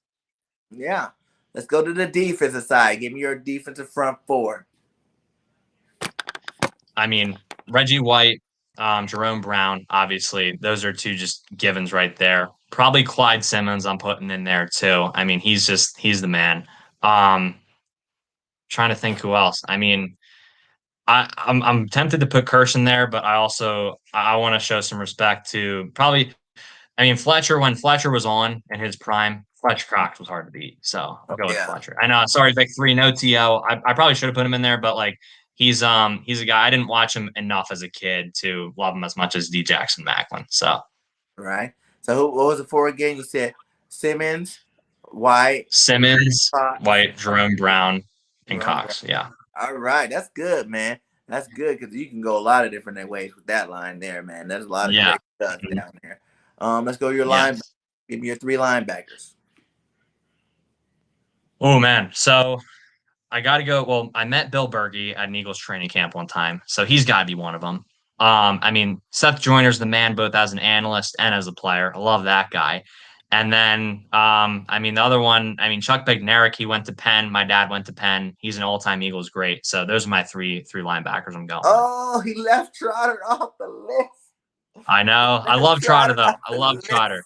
Hey, I love Trotter. It's your list, baby. It's your list. I like it. I like it. I did love Trotter as a kid. About doing this you get different perspective and different opinions. All right. So don't hold back on it. That was the list, man. You can go 3 or 4 corners, whichever one you feel comfortable with. Okay. Eric Allen, Troy Vincent. I mean, come on. Those are the 2 guys. And then I'm going to go 4 because I want the 2 guys from my childhood, Lito, and then Sheldon Brown. I mean, those 2 guys are awesome. I mean, Lito, you got the pick 6 versus the Cowboys where everyone was chanting Lito, Lito. And then you got Sheldon Brown coming in with the hockey mask on. I mean, come on. And that hit he put on Reggie Bush. Oh, he ended Reggie. Nice. Now give me your 2 safeties for the back end. Who's gonna lock down that back end for you? So obviously Brian Dawkins. I mean, he's given. He's getting one of those spots. And then, I mean, I got to go with Malcolm. I mean, he was just a guy who he did so much for us in recent years. I mean, he was even here back in the Chip Kelly era. So he's a guy. I mean, he was here for a while, became a household name, and he just played it with his heart on his sleeve. So Malcolm's my guy. We're gonna go bonus round with you. Let's go special. Let's do it. Special teams of all kicker. Kicker. Akers. Too easy. Akers is too easy. Kicking man and the punter. Punter. We've had. I'll go. We have had some really good punters. I'll go with the guy who kicked in the Super Bowl, who might not have been the best in Eagles history, but he was a very solid punter. Donnie Bag of Bones Jones. He's my guy. Donnie Jones. That's a good one. Now, this is your chance to add another receiver or running back to your list. Give me your punt and kickoff returner. Okay. So, punt returner, I'm not sure if people remember this guy, but Reno Mahe was my man when I was a kid. He was the man. I know, not a fan favorite. But he was the guy from Hawaii. Baby. I know, but he was whatever you're doing now, baby. You made the all-time Eagles list, baby. You made it, my guy. But I mean, I remember the reason being because I remember going to Hawaii as a kid one time, and I just remember I was a big sports kid, so people talk to me Shane Victorino, baseball, and then they'd bring up Reno Mahe, who was a big legend in Hawaii. But if I'm picking a legit punt returner, come on, give me Djax back there. And give me Brian Westbrook at kick returner or one of those spots. I could use Brian Westbrook at both those spots, honestly. So You already used my head one, so he's staying on the list. We're yeah, leaving my head on the list with that one, baby. But yeah, you can let it alternate between Westbrook and Djax, man. That's awesome. I yeah. love the list. Very, very good list there. I like it. But, oh yeah, Thank you, Brian Mitchell was Brian awesome Mitchell. too. Yes, yes, definitely another stud back there, man. Now, before we Yes, sir. go, give me your greatest moment, whether it was at a game, watching the game, give me your greatest Eagle moment. Well, one has to be watching. I'll use two because first one, sure. I mean, watching Miracle at the Meadowlands with my dad as a kid. I remember I went upstairs. I was younger, so I went upstairs and started crying during the game because I knew our season was probably over. And my dad says, "Come back down. They're about to score." And I see Brent Selleck go out there and score that touchdown. I see Jeremy Maclin score a touchdown. I just remember like crying when we won too because I was crying tears of joy. And Yes, then two has to be a couple years ago, 2019.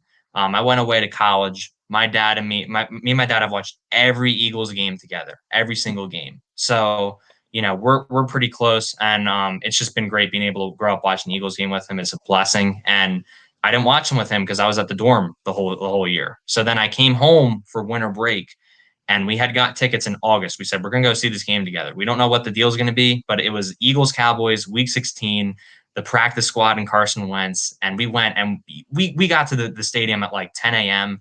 The game was at 4 o'clock. We were tailgating at Xfinity Live. We got on ESPN Sunday Countdown on TV a few times, and we're just itching to get in that stadium. And the Eagles did not disappoint. So that's like a really special one to me personally. The way they won it, being there with my dad, being able to see it, and just shoving it in Dak's face. So boom, Jack. There it is. I love it, man. Like I tell everybody, my best Eagle moment was in California, man. Like you said, I'm from Cali, so I didn't get to any. I haven't been to a home game yet. I've probably been to like 5 Eagles games my whole life, but never at home. Always when they played a team in California. So I have to go down to like it was that sitting next to Nick Foles' parents. The game he threw 7 touchdowns, man. That was the most wow. awesome, epic moment ever. It's having his parents there, seeing their faces, and being right next to them, and like having really good seats. So you seen all the players doing Yeah. down there, and then even after the game, I was walking trying to go talk to Deshaun because he's up talking to his mom on a breacher. He like climbed up there to the top of the stand. He's talking to his mom. So I'm like, I grabbed my little daughter, like she was just like maybe like 1 year old or something. Like we're running over there trying to get over there through the people. Excuse me, get over there. We get over there. DJ Yeah. down to go to the locker room by the time we made it there. But his mom took a picture of my daughter. Oh, your daughter's so cute. Can we take a picture with her? I'm like, yes, you can. You know what I'm saying? Yeah, yes, you can. Here you go. And she took a picture with Deshaun Jackson's mom, and that was just an awesome day Wow. in general. And That's and amazing, man. yeah, man, it was great. And then the other thing, obviously, just being here in Alabama when we won the Super Bowl, man. I wasn't around like I didn't have a lot of friends out here at the time. You know what I'm saying? In terms of like Mm. my family, my friends are in Cali, so I had some family members, but I was just chilling here at one of the local little pubs downtown, man. And like they're not really into pro football here. They're college, Right, right. their pro team. You know what I'm saying?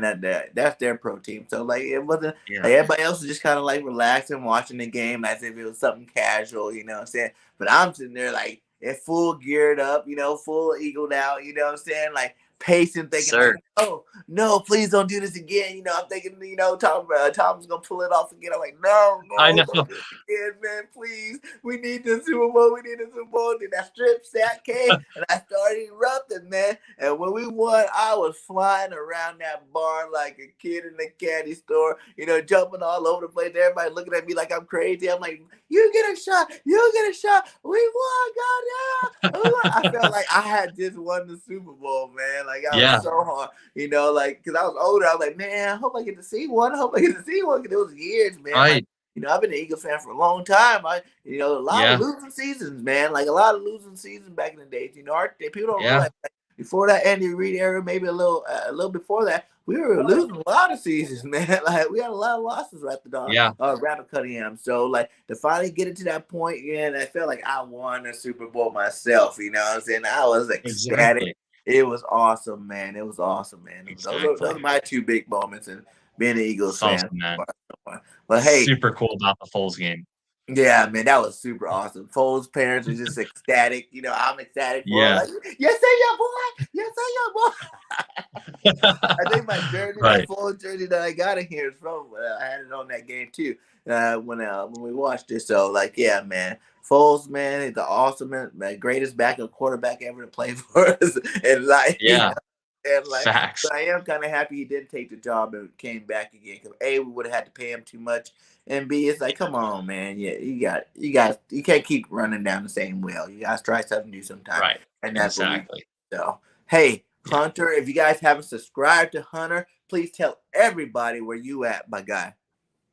Everyone, I mean, check me out on Philly Insider Podcast. Appreciate y'all if you're watching here. I mean, we've been going for almost 2 hours, but it's been great conversation the whole time. I mean, I've been blessed to be on here with you, honored to be on your channel. And you can find me at Philly Insider Podcast. You can also find me on InsideTheEagles.com. I do some writing on there, starting to get some exposure as a journalist, and PhilliesNation.com as well. I'm an intern there right now this summer, writing stuff about some baseball. So, but definitely bigger football guy, I would say. I love talking birds. I mean, that's I live for the birds. So I'm amped up. I'm ready for the season. You got me hyped up because you and JC Eagles Talk, man, are just hype on the Eagles. And while I'm Yeah, trying to temper my expectations, I mean, I can't help but get excited for the you season, know, man. I'm ready and like I for it. tell So I everybody, appreciate you having me on, man. you had all off season to be temperament about it.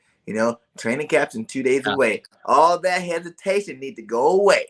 Cause it's Eagle time, baby. It's her season. Yes, Until sir. proven otherwise, we are beating Sirianni every season. team in the league. Like Richie said earlier, 17-0 until you prove different, baby. It is her Yes, season. sir. We're about to lay the smackdown on their candy asses. Let's do it. So hey, thanks again, guys. Please hit that like, subscribe, and check me out. I'm always doing this, my guy. I need to get on your show one of these days, man. We'll work something out. Yes, Maybe I sir. come over and check you guys out at the Insiders, man. Hey, everybody, have a great night. Thanks for watching. If you didn't see the Corey Simon, there is a replay. You can go back and check it out. It was a great interview. And hey, have a great night. Fly, Eagles, fly. And till next time, Bird Gang out. Peace.